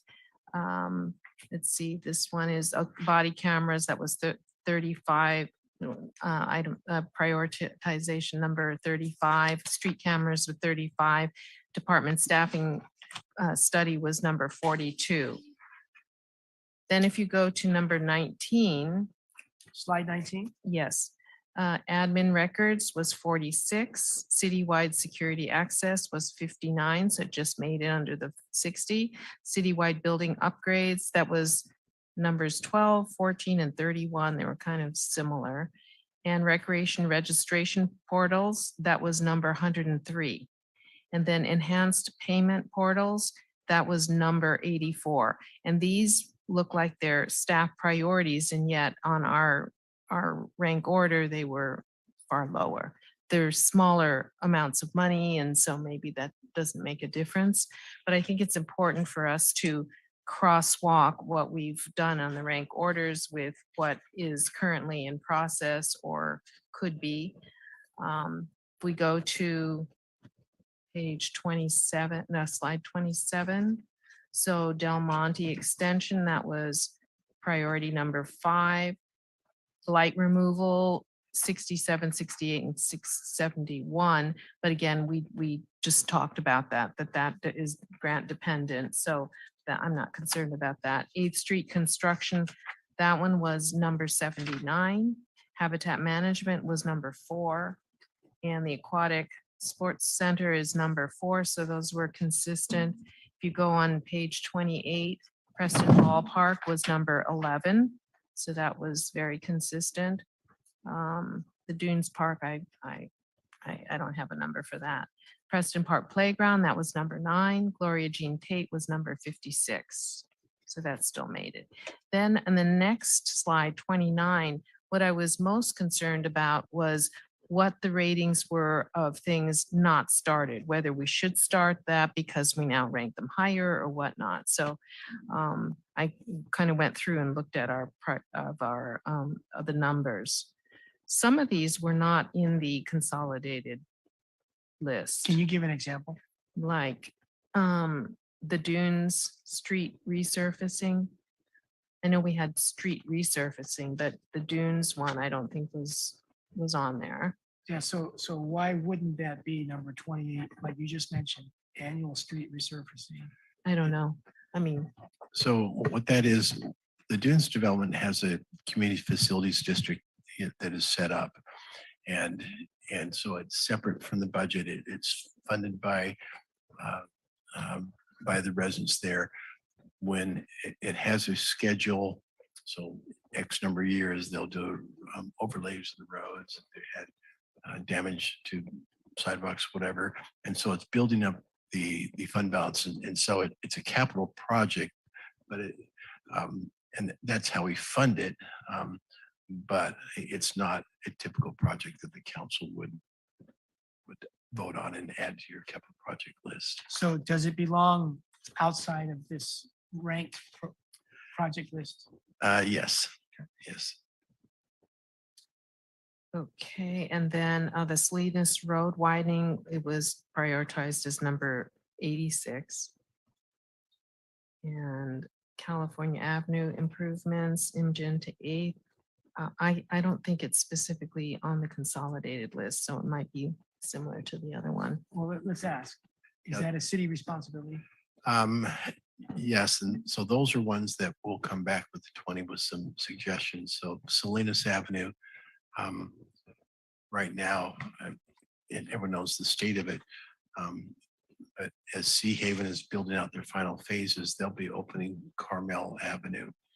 And when Carmel Avenue opens up, you'll probably see a lot of cut through traffic coming from Reservation down Salinas through Carmel, and that road would not have the capacity to handle that increase. And so we'll be bringing that back and having that discussion with the council. With the Sea Haven development agreement on the final map, they're required to pay their proportionate fair share of that. That project is not on the city's transportation impact fees. It's not on for CFD fees, and so that's a separate project that we'll just have to talk with the council. Is that high enough in the priority to take money from these other projects? But we'll give all that information, and that'll be a struggle. That'll be a struggle, because we know in a few years, 3 to 4 years, that may become a problem. So in 3 to 4 years, it becomes a problem because it has to be done by us out of our general fund primarily, because the fair share of the developer is only a small portion of it. Correct. And it's because we got money through a foreign exchange that was to pay for this, but we didn't use it for that. Correct. So it's on our bill. So number 86 is just the design, which is a lot less expensive than the building. Correct. So the construction of Salinas Avenue widening is not on our project list, Correct. Not right now. but it's on our CIP. And I don't know how Kathy Biala feels, but I think that everything that's on our CIP, it's our responsibility, not including the CFD street surfacing of the dunes, because that's not our responsibility. You've explained that. But everything else that's on here that's our responsibility should have a project number, and it should be easily crosswalk to our consolidated project list. Otherwise, we're making all this deliberation about all these projects, and then there's really important ones that we're not even talking about that have an impact on our ability to do the ones we are talking about. So we don't have one list that this crosswalk, then it just makes it harder for us to understand. And at the CIP list, it seems like it's not updated. It's like what we're looking at right now, it looks like there's a lot of old information. Yeah. So how often does it get updated? Well, every budget. So the CIP is a critical part of your budget adoption. And so not necessarily everything on CIP list would be on your consolidated your project list. You may approve some things in the budget, but if the council wants to be sure that we put everything on the CIP on the consolidated project list, we can certainly look at doing that.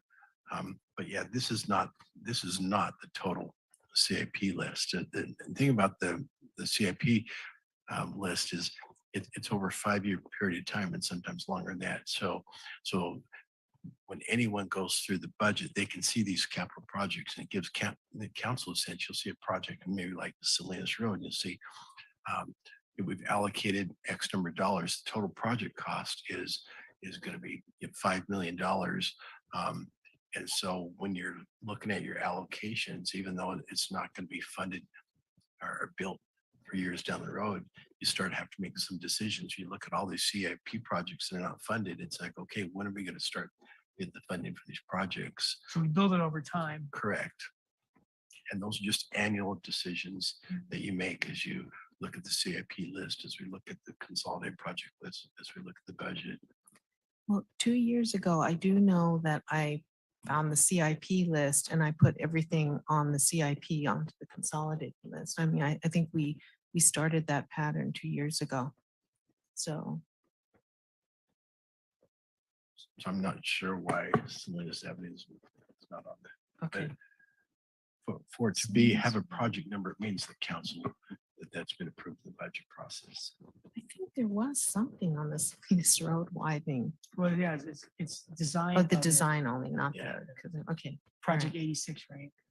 Okay, all right, got it.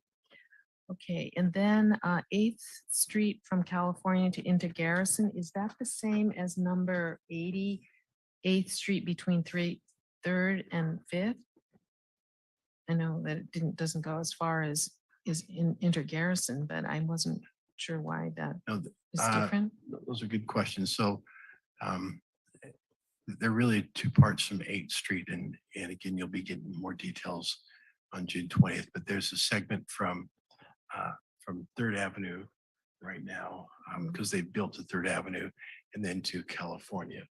And that's a critical part that we're going to be proposing to fund. And we're having discussions with the dunes and potential reimbursement agreements to move that project forward. And that's tied directly to California from IMGN right now because the dunes has done their side. We need to do our side of that project. And we have Fortag that's going along there.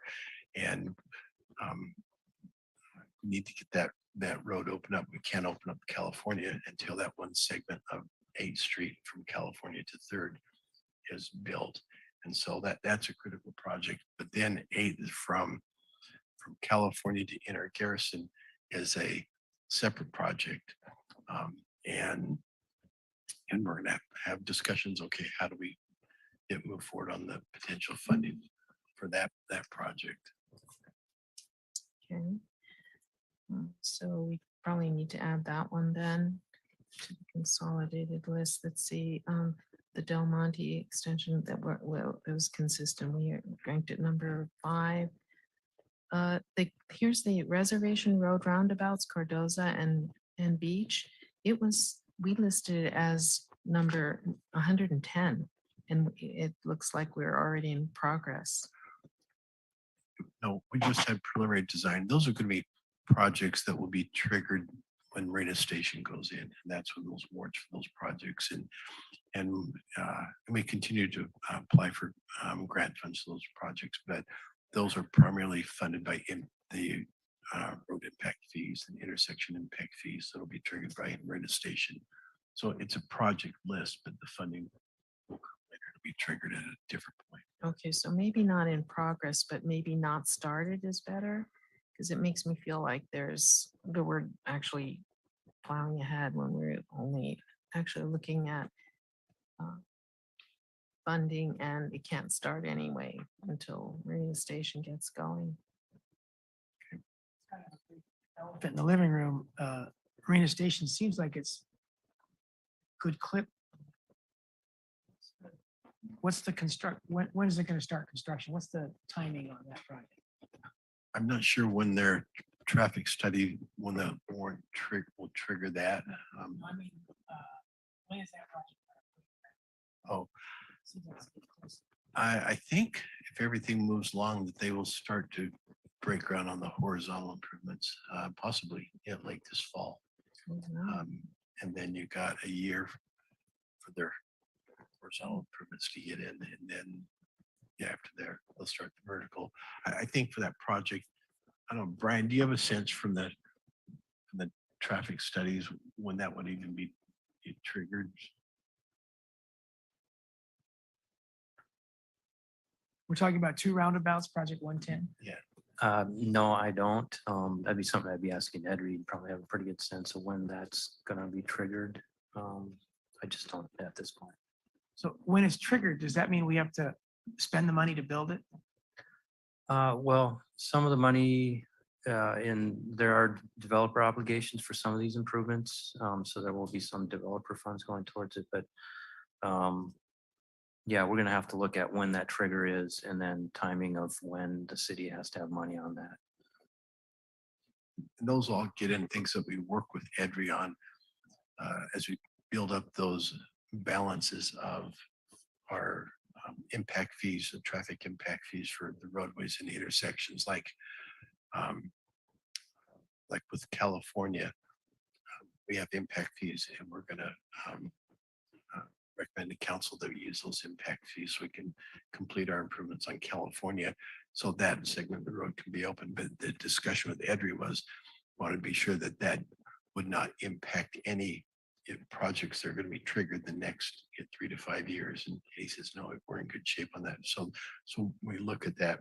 So we'll look at projects like that. We'll look at the impact fees that are flowing in and when those trigger points are, and hopefully we'll have sufficient funds built up in reserve for both the intersection and the roadways to be able to start building those improvements when the warrants are triggered to do that.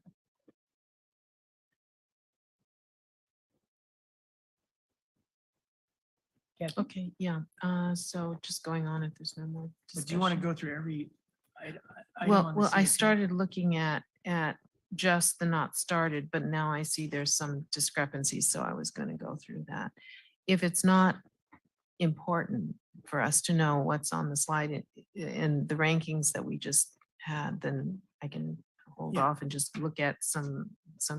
I think it was important, Kathy, is to give direction to crosswalk these if we're Uh-huh. not happy the way they are now. Yeah, that would be very helpful, and I can give you my numbers here because it took a little time to crosswalk them. And we see this CIP list over the years. It looks like it's just a product that comes off of a computer when you hit enter. But it'd be nice to add another column that says consolidated project number so that at a glance, we know what everyone's talking about.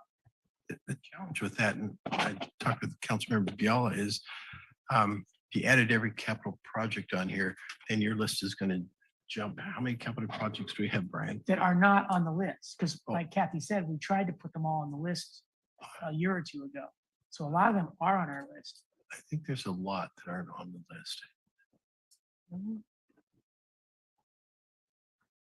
I think as it goes into a budget document, I envision that the priority list would be in there along with the capital improvements. So, I mean, the capital improvements are already going to be in the budget document. So it may be a redundancy to relist them again on the priorities, or maybe just a reference on the list back to the capital improvements that are also incorporated. We'll just add the ones that we've already said, like there were just a couple that didn't seem to be on the consolidated list that were on here as on the priority list. And you're saying that they're CIP maybe. So just adding those, because if they're already somewhere embedded in the 60, then it's not necessary to do a redundant list. I'm Is not that what you sure were saying? I'm not sure I understand what. Okay, I thought you were saying that most of the things on the CIP are in fact in the consolidated list.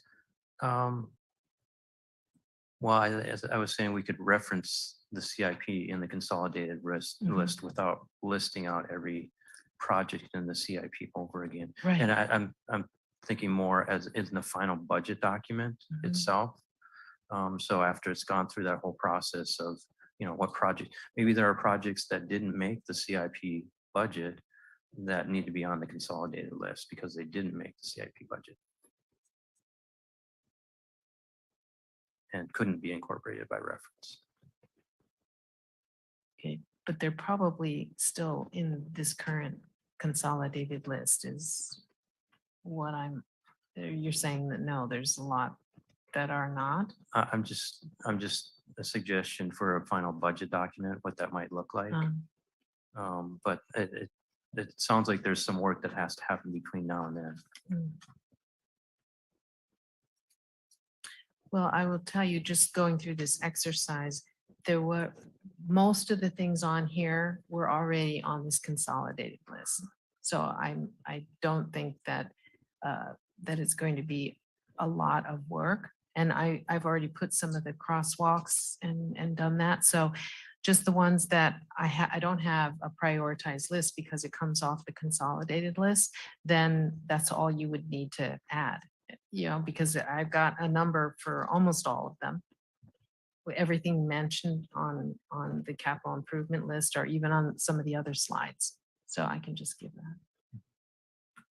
So right now, it's fairly impossible for us to look at the capital improvement list on one hand, and then look at the consolidated project list on the other hand, and know which ones are on both lists, and then try to make decisions about which ones we're going to fund. But if they're all on both lists, so it would take me 20 minutes to put a number by each of the CIP projects, and that would help a lot, but that's just a handwritten number. It's not a computer generated. So we need to get it in the computer. So forevermore, when we look at the capital improvement list, we can crosswalk over to the consolidated project list, and we have a simpler chore to analyze it all. Juan, were you gonna? Sure. So I think what you're getting at is on our CIP list, there's some letters and numbers that are kind of used by us as finance or public works staff to identify the projects. But obviously on your consolidated list, there's going to be some number for those. So we need to match up the CIP project in that, whatever that internal name is, to your consolidated list. Yes. So the presentation you have on there, the reason why it doesn't have the consolidated list number at this point, that is actually the presentation that's what we presented 2 months ago at the first budget retreat. So what was attached to the staff report, that's something we presented 2 months ago before we had this consolidated list, right?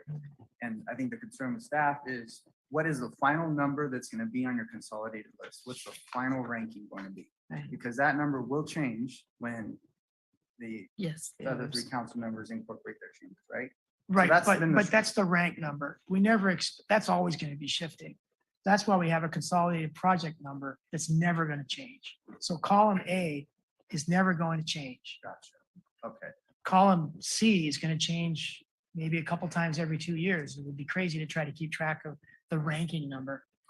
And that's important for staff to know, because that's been part of the struggles that it started off as a list, then it became like this array. Now it's become like this Rubik's Cube of 3 different numbers, rankings, and lists. And so if that's what we want to stick to, we can definitely add that to the budget. But let me explain the problem that you're going to have with that.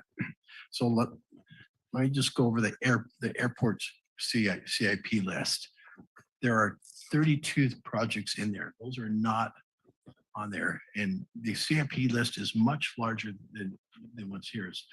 So on the airport CIP list, there is Program Management Services General, Pilots Lounge, Extended Runway Taxiway B Design, Extended Taxiway B Construction, EIR for Runway Land Acquisition, Pavement Management, Building 533 Improvements, Building 224 Buildings, Backup Power to Fuel Farm. There is a huge long list. I can promise you those are not on there. And that's just one small airport budget. And There's so- a creative way to approach that, and that is to put them all into one line and call them airport CIP. because, it's too many. But most of these on the CIP list in front of us tonight are already on the consolidated project list, which tells us it's doable. But we might have 5 or 10 on here that aren't on the project list, which tells us it's doable to add those 5 or 10. But the airport, apparently the airport ones aren't on this project list because there's so many, we never got to the airport to crosswalk them over to the project list. But if there's a bunch of little stuff at the airport, maybe not little, then we need to create a way of looking at that.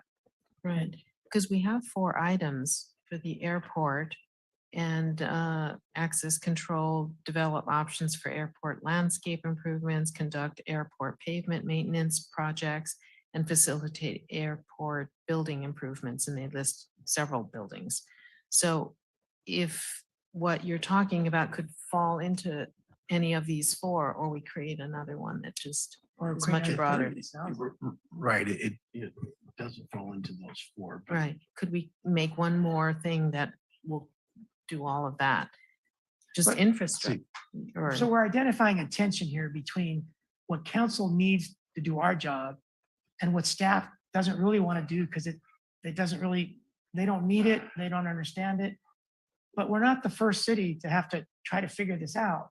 We need to spend the money apparently to come up with a way of organizing our budget so that council doesn't have to have a GIS layered mind to try to grapple with it. Because up until now, it's crazy trying to participate intelligently in a budget process when we have a capital improvement list of 50 or 80 things. And then outside of that, we have another 50 to 80 projects. And we're being asked to evaluate them all and make recommendations. And so the tension comes from us saying, we need better material that we can digest. And I don't know what that is, but we need to find it. And we can't be the only city having this. Every city has to have this same challenge. Yeah, let us work on it. Every city, they work off of a capital, every city adopts a capital improvement budget and that's their blueprint they work off of. Every city has an operating budget that they adopt. It's not that we want to have a tension with the council.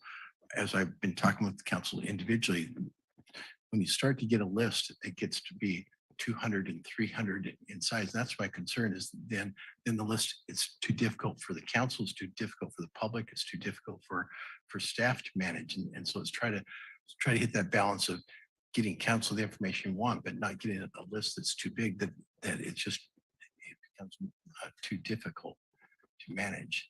And that's what I was pointing out was if you want every capital project, I was just saying, you can take the airport here, you add 32 to that list. And so all of a sudden you have a list of 150 on your consolidated project list.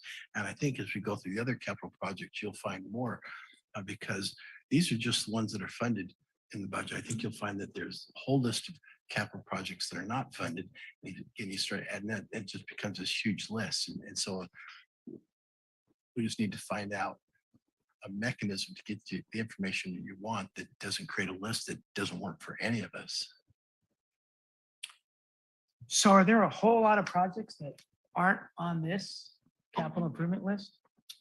There probably, I'm not gonna say a whole lot, but there's probably at least a dozen. There might be. Okay, it doesn't sound. 20, maybe a dozen to 20, I think, if I go back and really come through. And the CIP, our capital project list has like tripled in size in the last like 3 or 4 years. And that's really a big part of it, right? It's like you're managing so many projects and attaching numbers and naming conventions to them that if you look back at the budget 2 cycles ago, capital improvement program looks a lot different from this most recent cycle, and it's going to look a lot different now. And you've added projects since then, of course, throughout the course of just adopting certain items. So I think that's the struggle, but we can certainly add on each project, because if you look in the budget document, it's 1 page per project, right? That's kind of how we present it when the final budget document comes in.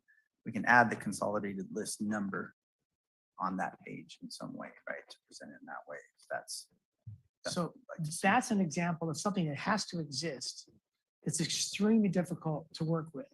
A page for every project, because we can't scan through the pages and make sense out of how we want to organize or fund those. We need a a summarizing chart. Right, yep, we will definitely provide that, and Brian and I have talked about that. We actually have one internally. I mean, it's a big nasty spreadsheet that we need to condense down into, basically format, but we will provide that, yeah. And this is kind of like that. This capital improvement list is a summary chart, but it also is almost impossible for us to make sense out of because we can't juggle all the information in here. So that's why one improvement would be to have a crosswalk number. If a project exists on our other list that we're spending so much time on, why not put it on here?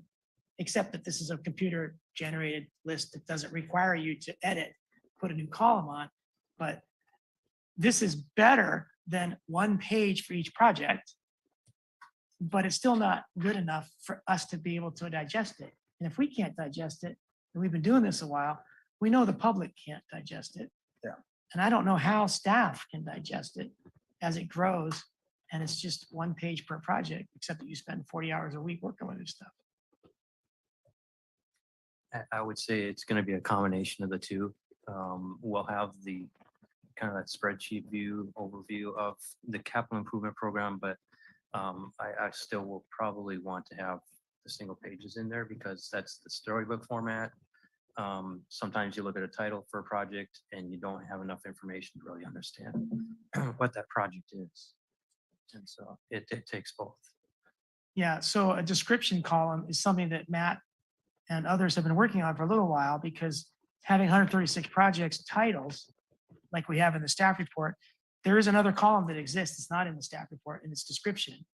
And it's really helpful for us to know what the difference between a department staffing study and a police service study is. And that's the column you go to that Matt went to, a while ago tonight to figure out that they're the same thing. But that description column is integral for, especially for us who don't work with it every day. You might not need it because you're in charge of those projects, but we need more than a title just for the same reason that you brought that up. So having that column is really important for all of our lists. Okay, Brian?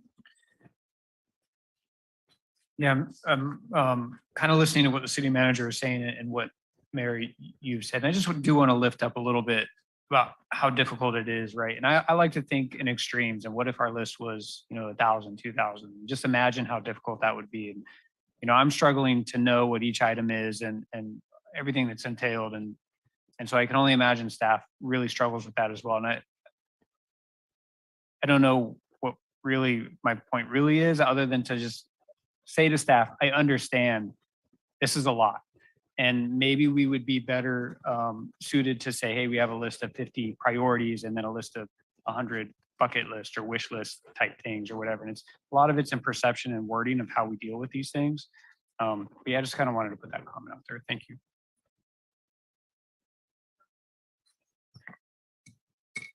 But I think, Councilmember McCarthy, that what you were doing earlier is looking through the list and saying things about the homeless issues. And so that was way down on the, so if you now say that we should only be having a 20, item list, I think we're going to end up recreating again our priorities. And so I think that we've always thought of, until it grew much larger, but we've always initially thought of as the first 60 would be like the cutoff in which the city manager and the staff would report on those items, not the 126. And then the city manager, whomever, can decide, well, actually, we want to focus on the top 20 or 25. And then that's where you would put most of your focus in. And that everything below that can be always on a list, but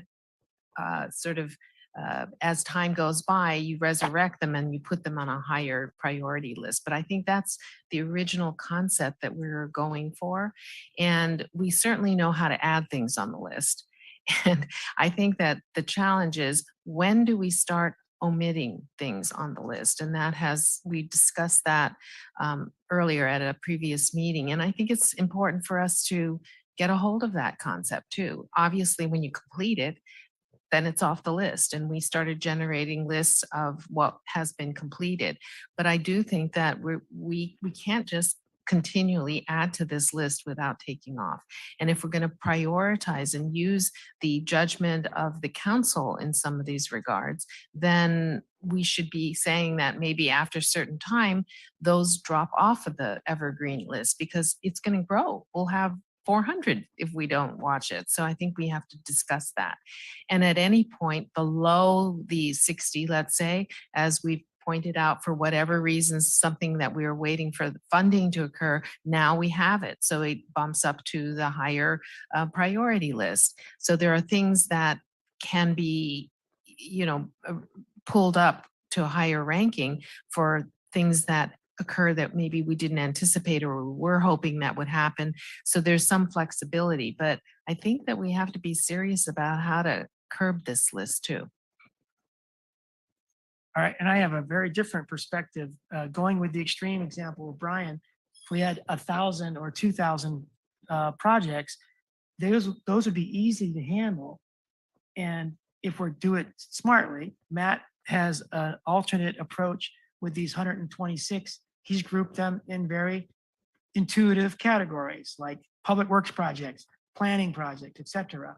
And so you can break these 1,000 projects or 2,000 projects down into categories.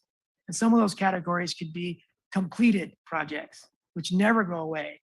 And some of those can be projects that are low priority, like a floating bridge reestablished across Lock Patton Lake, so that you never forget that it exists because you have it on a list that you don't have to deliberate every time, but it's there, it exists. So when an eighth grader tells us, I want a bridge across the lake, we don't all start saying, hey, that's an interesting idea.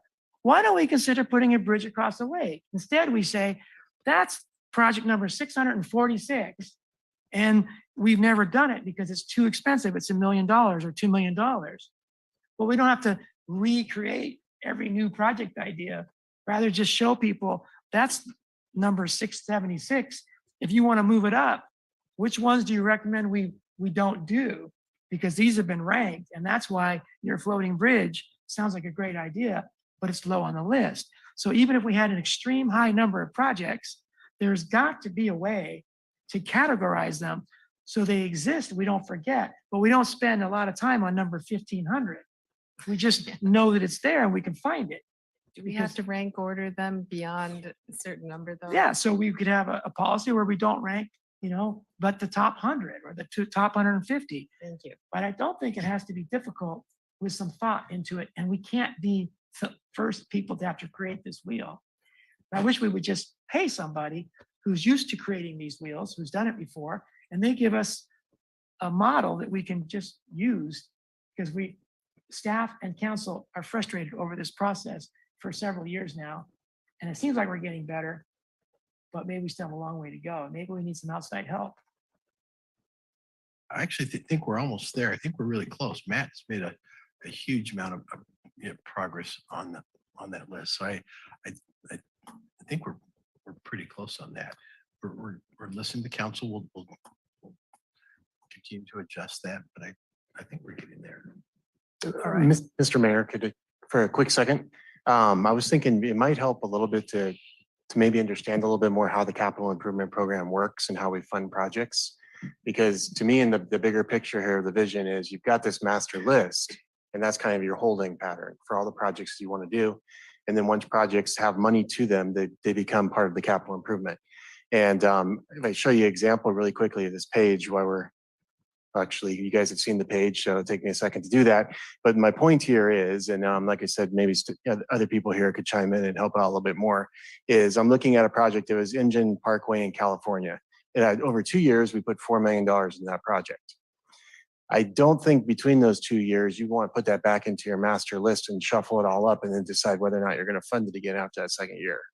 And I think, by taking a project, once it's in the capital improvement project, it's budgeted, money's put to it, you don't need to think about it again, then that project's in the motion. So then you just need to worry about the ones that are still in the holding tank and they're going to get on the CIP list next. However, another option is if you just want to put an X by each project and say, yes, it's in the capital, that's not a big deal. I can definitely work with staff on that. But is there anything that helps explain the capital improvement program a little bit better than that you guys can think of? Okay. Is there a case where funding is available, but the project doesn't seem to be going forward? Like the Gateway project, the Gateway sign project. And I believe that would be a case more of staff. Yeah. It's funded, but it's just a matter of resources. So the funding's still there on the project. It's not going anywhere else until it actually either progresses, completes, or decision is to defund it. Another example is the $50,000 to $75,000 demonstration landscape median Del Monte Boulevard project. It was allocated about 5 years ago. It has got the money, it's sitting there, but because of staff resources, we haven't moved on it very far. But but it was on our consolidated list and we say, this year, go ahead and take this off of your list and bump these up instead. And that's I think the interplay between what your CIP list and your resources are versus the staff, the council giving staff sort of the go to say, stop this other stuff. You can delay that because right now you need to do these. That we'd like this to happen. For me, in Public Works, where that will play out is in the capital improvement program. So the project, if it's de-emphasized in priority, the funding would be removed from that. It would no longer be a project in the Sure, capital we improvement would not program. want to tamper with that. And, you know, the projects that are in the capital improvement program, there might be other projects that are on the priority list that everybody's saying, hey, this is a priority, but I don't have any money to do anything with it. So I can only act on the stuff that has a budget allocation and move those forward. Mhm. So Brian, I'm kind of confused what you're saying because there are some zeros in the CIP budget column on the capital improvement list, but we don't take them off the list. So I don't understand what you mean when you say if they're not funded, they don't stay on the list.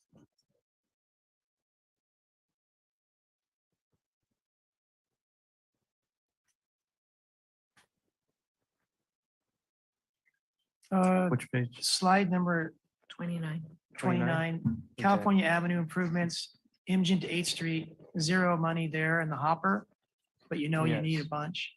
So what's that's saying is there is currently no funding in the capital improvement program for that project. It doesn't exist in the current CIP. To the column to the right of it, it says there's a certain amount of money that's needed to make it a project. So it's not an already existing project, but it does need funding. And as we go through this budget process, if it does get funded, well, then there would be, that zero would change in that CIP budget column. So I assume that everything here is on the capital improvement project list. That's what we're looking at. Now I'm hearing- Unless it has a zero. Okay, so these 3 zeros that are on this page, they are not on the capital improvement project list?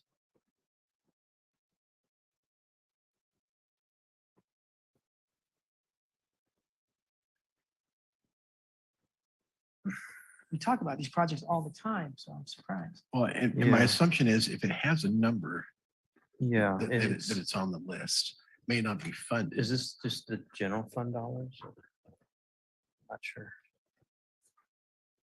This one's here. Yeah, they have that They have the number. strange number and numbering and lettering convention, so they are on our CIP. They're in our financial system as a project. I can say that much. Now, if there's zero funding by it, then I think that means that it's probably some type of obligation that we have as the city. So there needs to be some money put forward to it at some point in the future. And that number on the right-hand side is what, what we would potentially have to fund, whatever means. Yeah, so for example, Salinas Avenue widening, there was funding in there.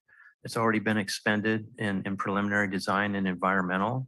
So there's no money left in the capital improvement budget for Got it. it. There was money there. It's been expended. We need more money to keep it moving forward. And so that's probably the example of these 3 here that were in the budget already. Brian, why do we keep the completed projects on here?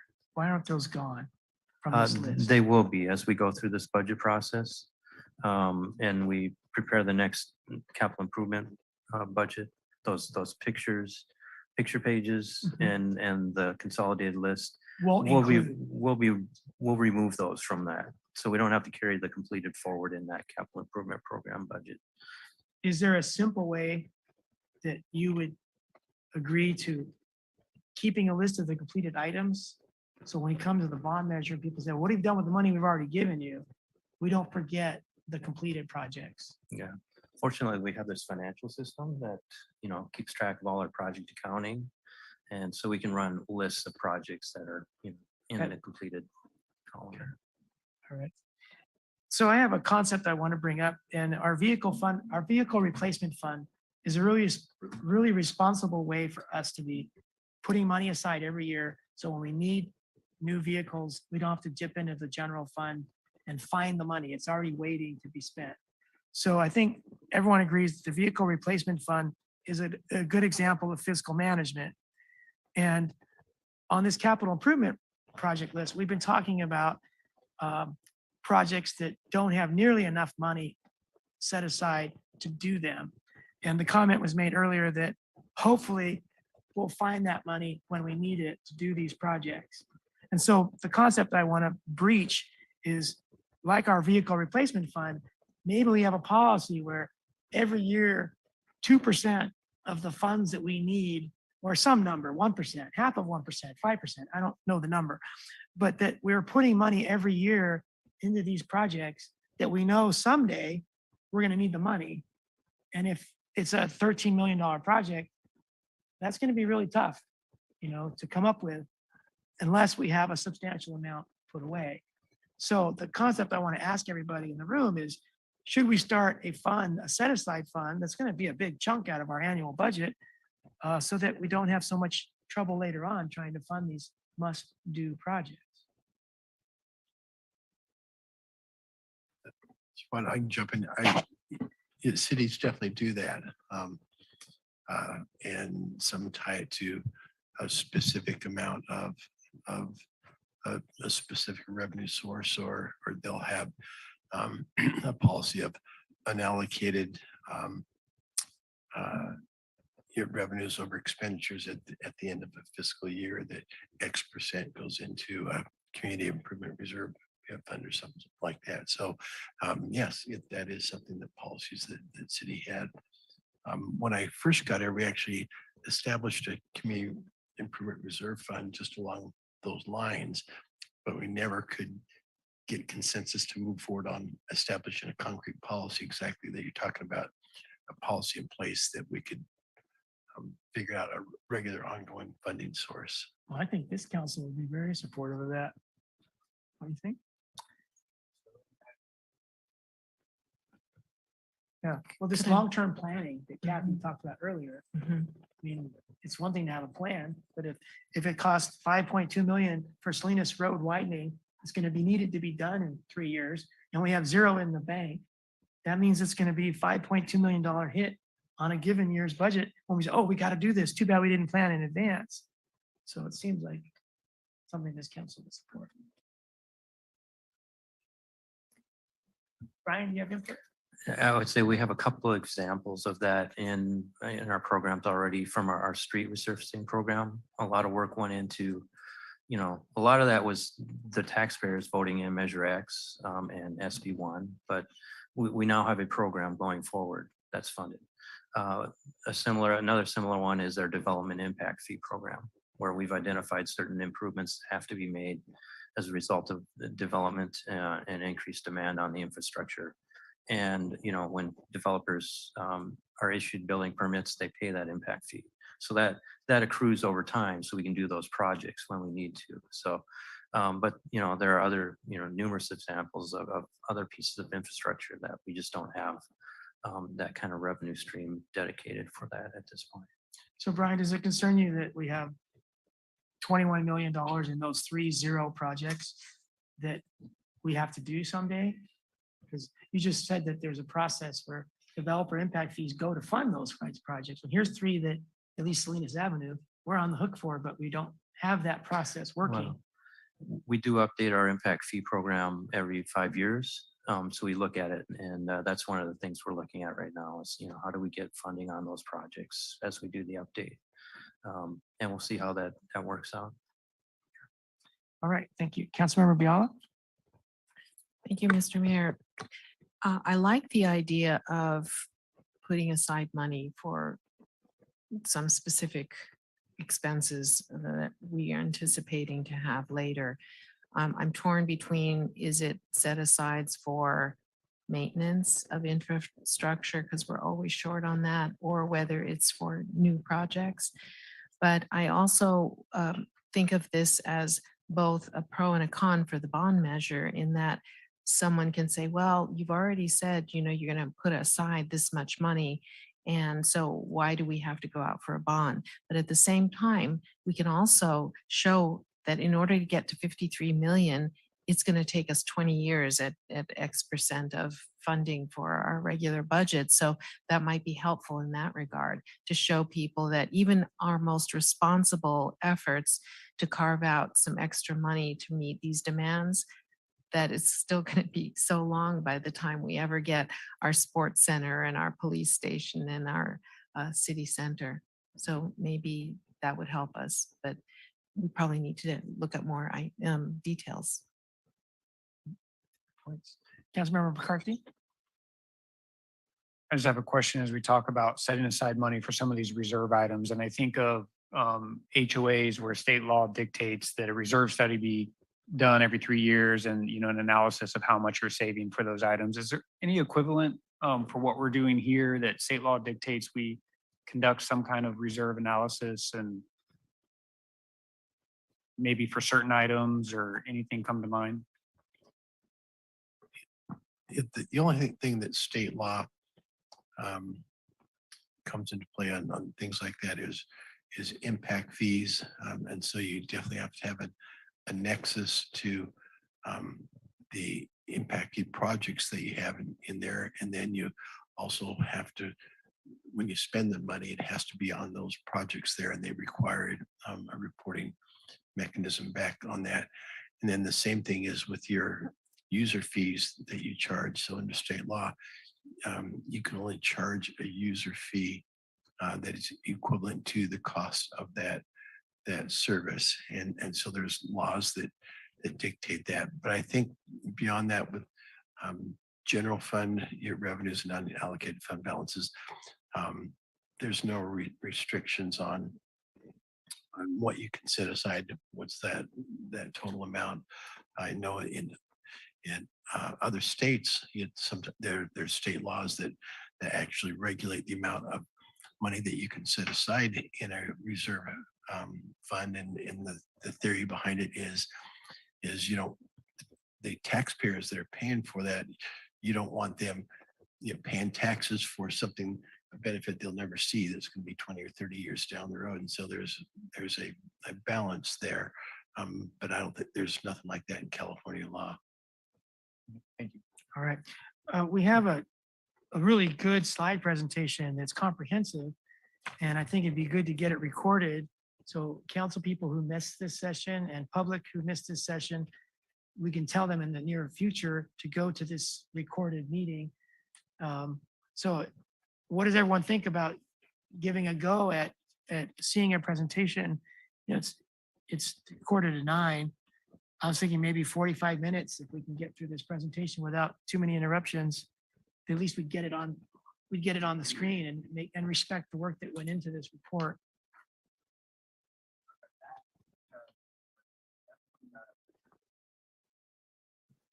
So that is from the March 30th budget retreat. So we've already, You've already seen that, yeah. but that March 30th budget retreat wasn't recorded. Correct. So we were just providing this as background information for the council. But your point is I think a valid point, that wasn't a recorded public meeting. And so we weren't intending tonight to run through this all again, because we'd already run through it at the retreat. But certainly we can have Juan be prepared to run for it again. So if you want the public to be able to hear that and understand that.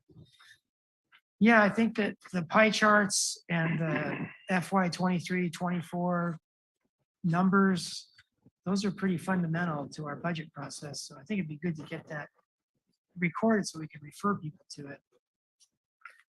Okay, the only, so we will give a comprehensive update to that as part on June 20th. So Okay. that, that information is subject to change, but I can certainly run through it if you like. So if we don't do it tonight, we'll get an updated version of this. Come June Great. 20th, yeah. Okay, Could I suggest maybe that we only do up to, when you start looking at the priority stuff, all the numbers behind there, that we don't do that because we're trying to rank order this and give you some idea of priorities. So maybe if you can just kind of go through the overall up to slide 17, because this would be very helpful, I think, even if it's redundant for the next time. I think it doesn't hurt for the public to understand how our budget is. when do you want that to happen? On the 20th? No, tonight, I think you can run through it up until slide 17. Okay, well, if the public's gonna get this on the 20th, do you see a value in getting it tonight so they can refer to it between now and the 20th?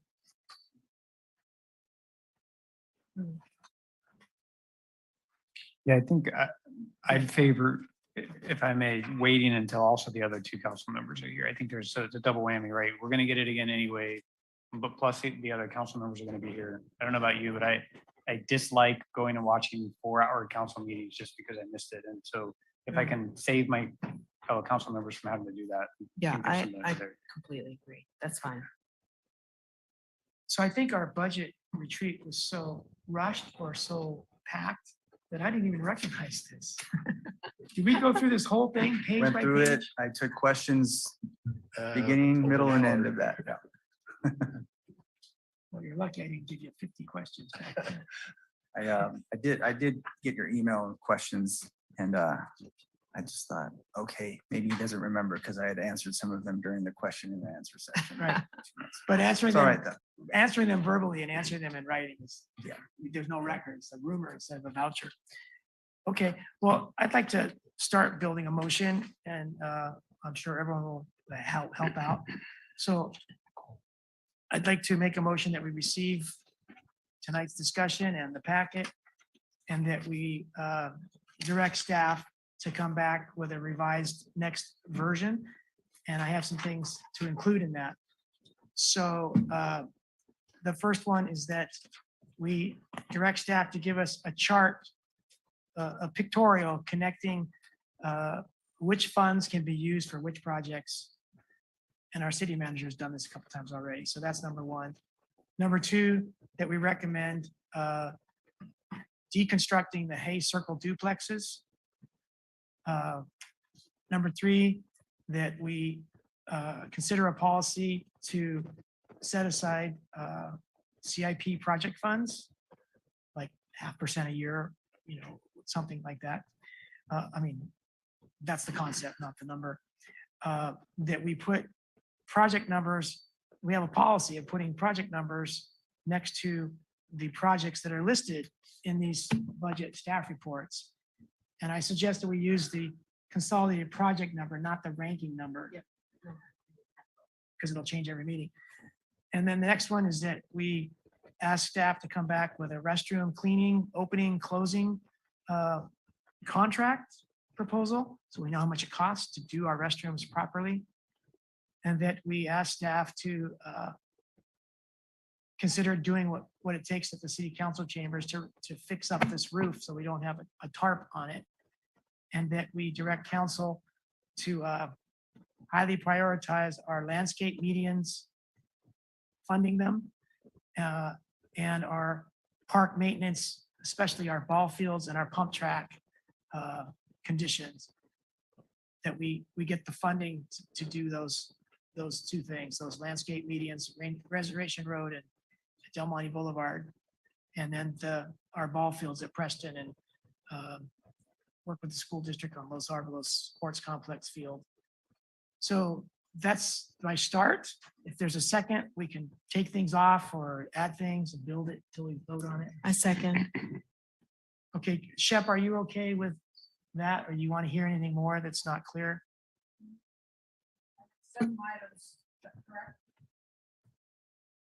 9.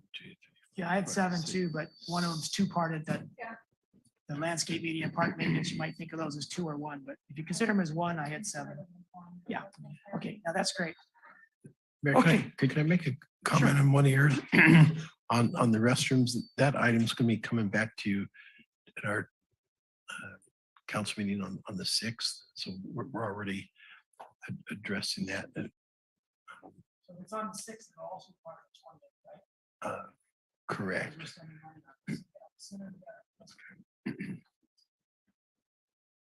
go to council members. First, can you repeat 1 and 2? Sure, can you do that? I think it was the chart. Yeah, the chart. You can start with that. Okay, thank you. And then in regards to the bathrooms, I know that that's coming back to us, but is porta potties a possible, or maybe I should ask the mayor, is your recommendation only for solid structures, or is porta potty a possible kind of solution? Yeah, so thank you for asking.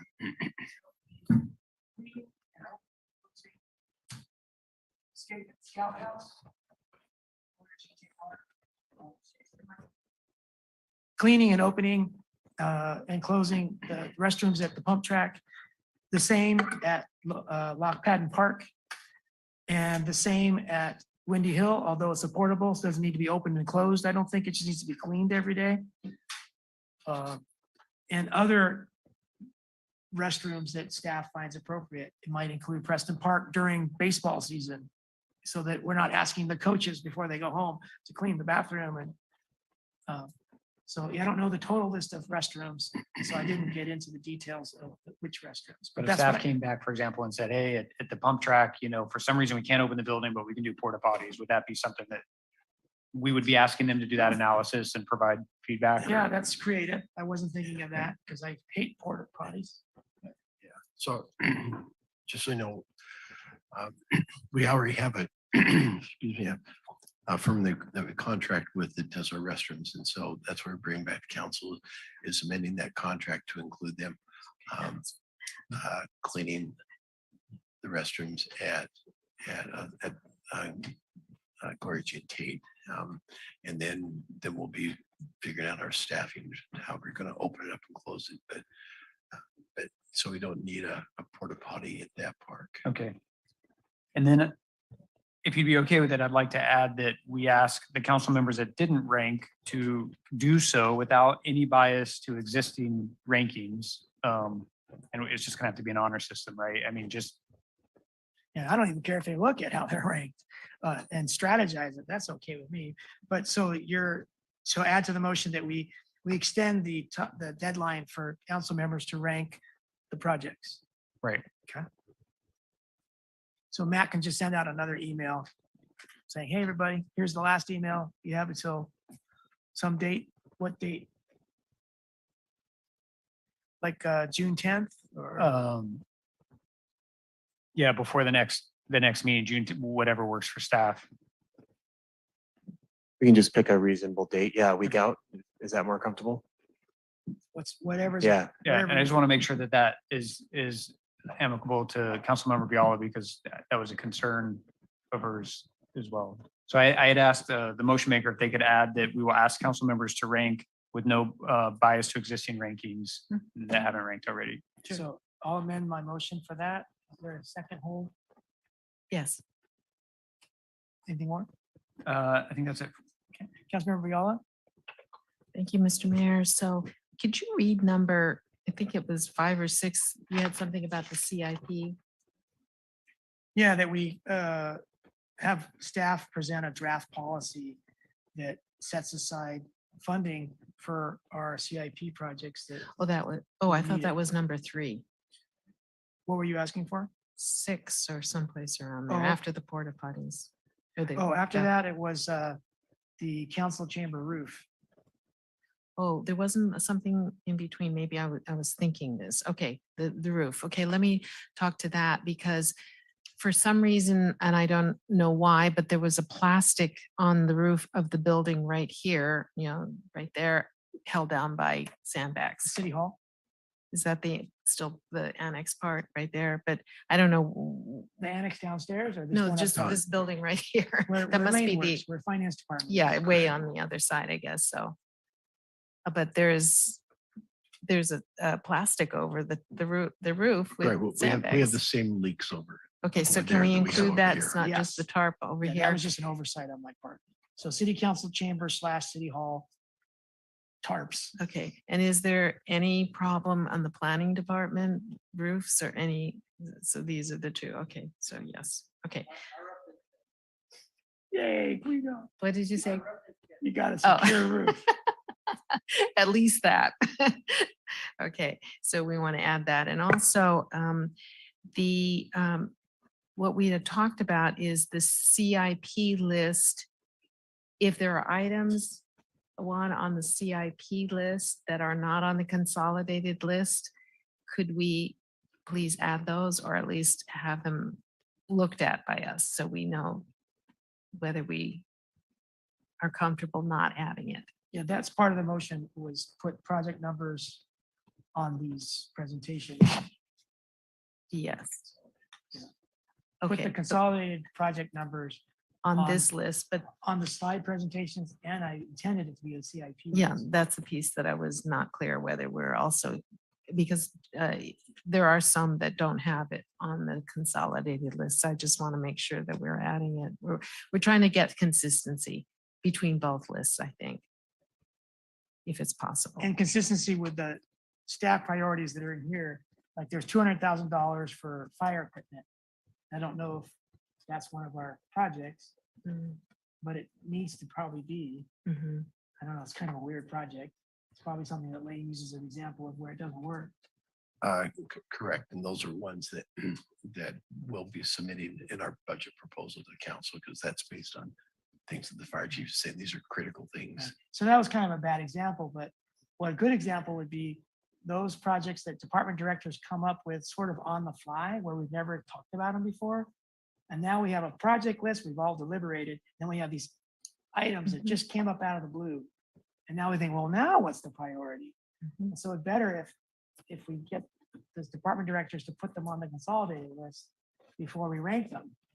So they can be ranked and we see where they fall out. Mhm. Is that possible, Lane? We Uh, talked about it when we met privately, with you and Kathy, me and Matt. Right, so let me talk that over with Matt again. Also, I would like to see something in writing as to our consolidated list, the process to add items and the process to take off any. I'll modify my motion if your second holds. Yes, it does. And we've already talked about how to get them on. We just haven't talked about how to get them off. And getting them off might mean putting them in a different category where we don't forget them. They still live, but they're live in a place where they're only for Mhm. reference. Well, even putting on things on the agenda, I mean, the consolidated list, I'm not quite sure. I think this time we have asked both the staff and the council during the budget review to add new items. And is, because we've not done that. We've sort of oftentimes have them on, and I don't, maybe in a staff meeting, it was on a presentation, and so we added them, or, what is exactly, I'd like to see those defined. Like, at what point do we have the opportunity to add, or we can just add anything, anytime? Yeah. So if we can get some structure around that. I think we had a good start of that when we met. We had 4 or 5 ways to get on the list. The Yeah. first one was grandfathered in, and then Mhm. there were different meeting points, like the retreat and tonight. Right. And also, I believe whether they had money, if they were below certain money range, that somebody like the city manager has the authority to just approve it. We don't need to go through a consolidated list, that kind of thing. So I'd like to see all that in writing, please. And my second holds. All right, Councilmember McCarthy? Thank you. I think Councilmember Biala kind of answered my question with that last part. I was trying to understand what we were asking staff to do in terms of asking them to tell us what we can say is a priority or not, or add to the list. And it just seemed a little confusing, but I think you articulated it well in terms of what we're really asking, is there a threshold by which maybe it doesn't have to go on the list because it can be managed at the staff level? Is that? That's one part of it. The other part of it was, what's our way of getting things added to the list so everybody knows what that way is? If it's not any meeting, you can add something to the list, then let's say what it is. And it has been grandfathered in, the budget meeting we just had, tonight's meeting, and then every meeting we have like this once a year is going to be an opportunity to get things on the list. So is the intent to kind of limit what can be put on the list? And I ask because certainly I have a list of 10, 20, 30 ideas, right? And I've really held back and kind of trying to get those put on the list because I know how overwhelming it can be. And I'm just trying to understand what we're trying to achieve there. Well, it first came up for me with seeing on the list that we were supposed to rank order a care bag that was suggested by a student in one of the sessions with council. And we kept seeing that, and I was loath to rank order that again. So, in actuality, what we did is revised it so it was a little bit more global and maybe more appropriate for us to rank order. So those kinds of things probably need to be in there too. We changed the racism study, for example, to broaden it a little bit more to say we're looking for a framework for DEI as opposed to a study. So we can do things like that, and we probably need to articulate that in writing as well. And the primary purpose of this, Brian, is that we ranked them all, and now it's too late to throw something in anytime you want it, because you got to re-rank it all. So it's better to say, we're going to rank these every 2 years, or we're going to rank them every year. Those are our main opportunities to get them in. Of course, it never prevents council from saying, oh, some new idea came up. Let's put that on the list, ranked or not. But I think the main goal was to get the projects added to the list just before we rank them, so they can be mulled over with everything else, instead of coming in with one thing and it's a case by case thing. And we didn't think that was the efficient way of doing it. Okay, and I think I'm okay with that. I just think that in using the homeless bag as an example, because I think that's a great example, I think we're asking a lot of staff to decide whether that is the type of thing that should make the list or not. I think that's really our job. And so maybe what we ask staff to do is that there's a process by which we say behind the dais, hey, the homeless bag majority says that shouldn't be on the list. So She's saying it shouldn't be on the list, just go do it. Not that it shouldn't get done.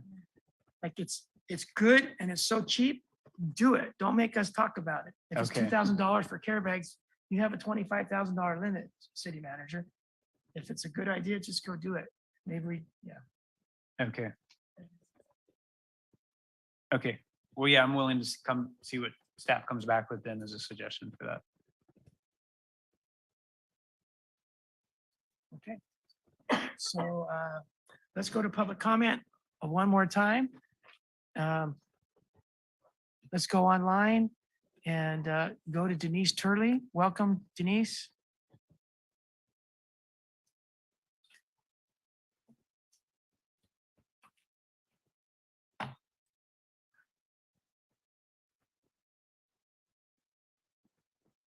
Okay, Denise.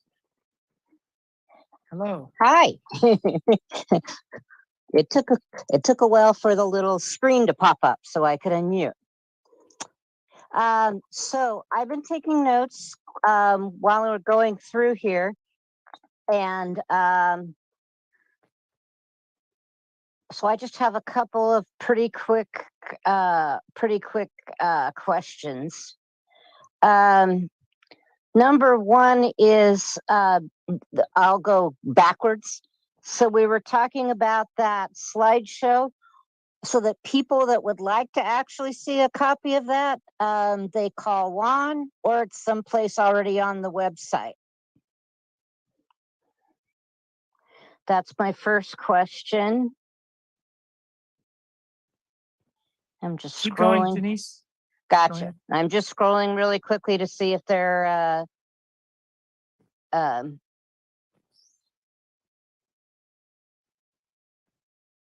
a couple of my other questions you have already covered. I will just say, hooray, we need another access out of here onto Carmel. So we're looking forward to that. And I will leave it at that and tell you guys good evening. Thank you very much, Denise. Let's go to Doug Yant.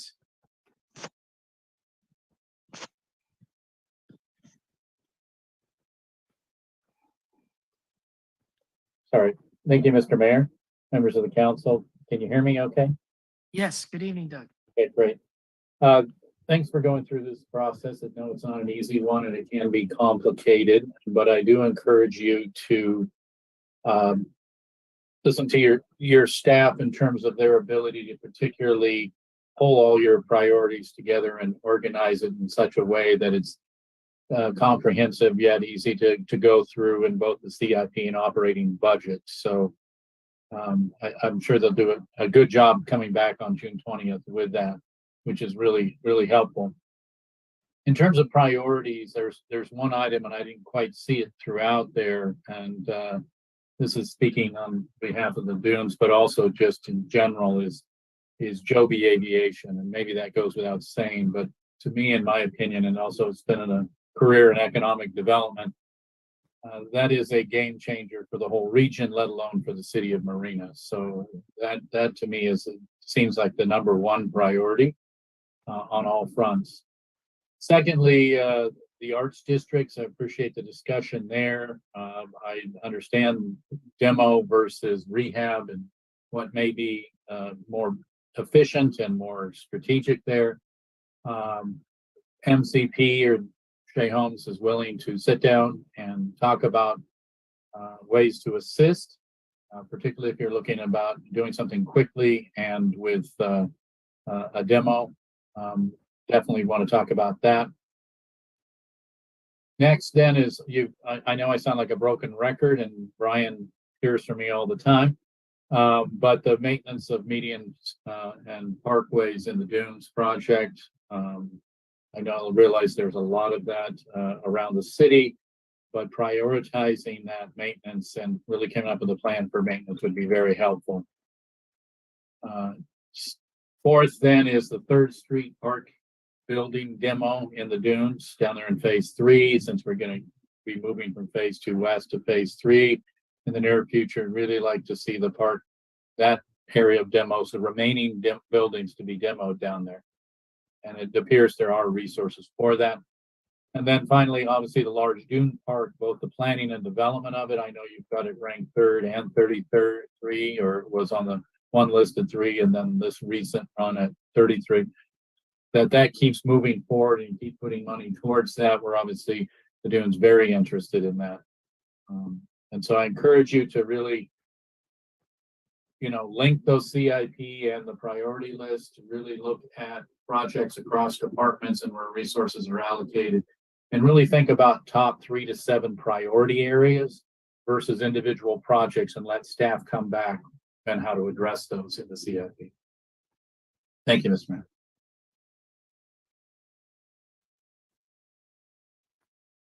We'll give a moment for anyone else that hasn't spoken to raise their hand virtually.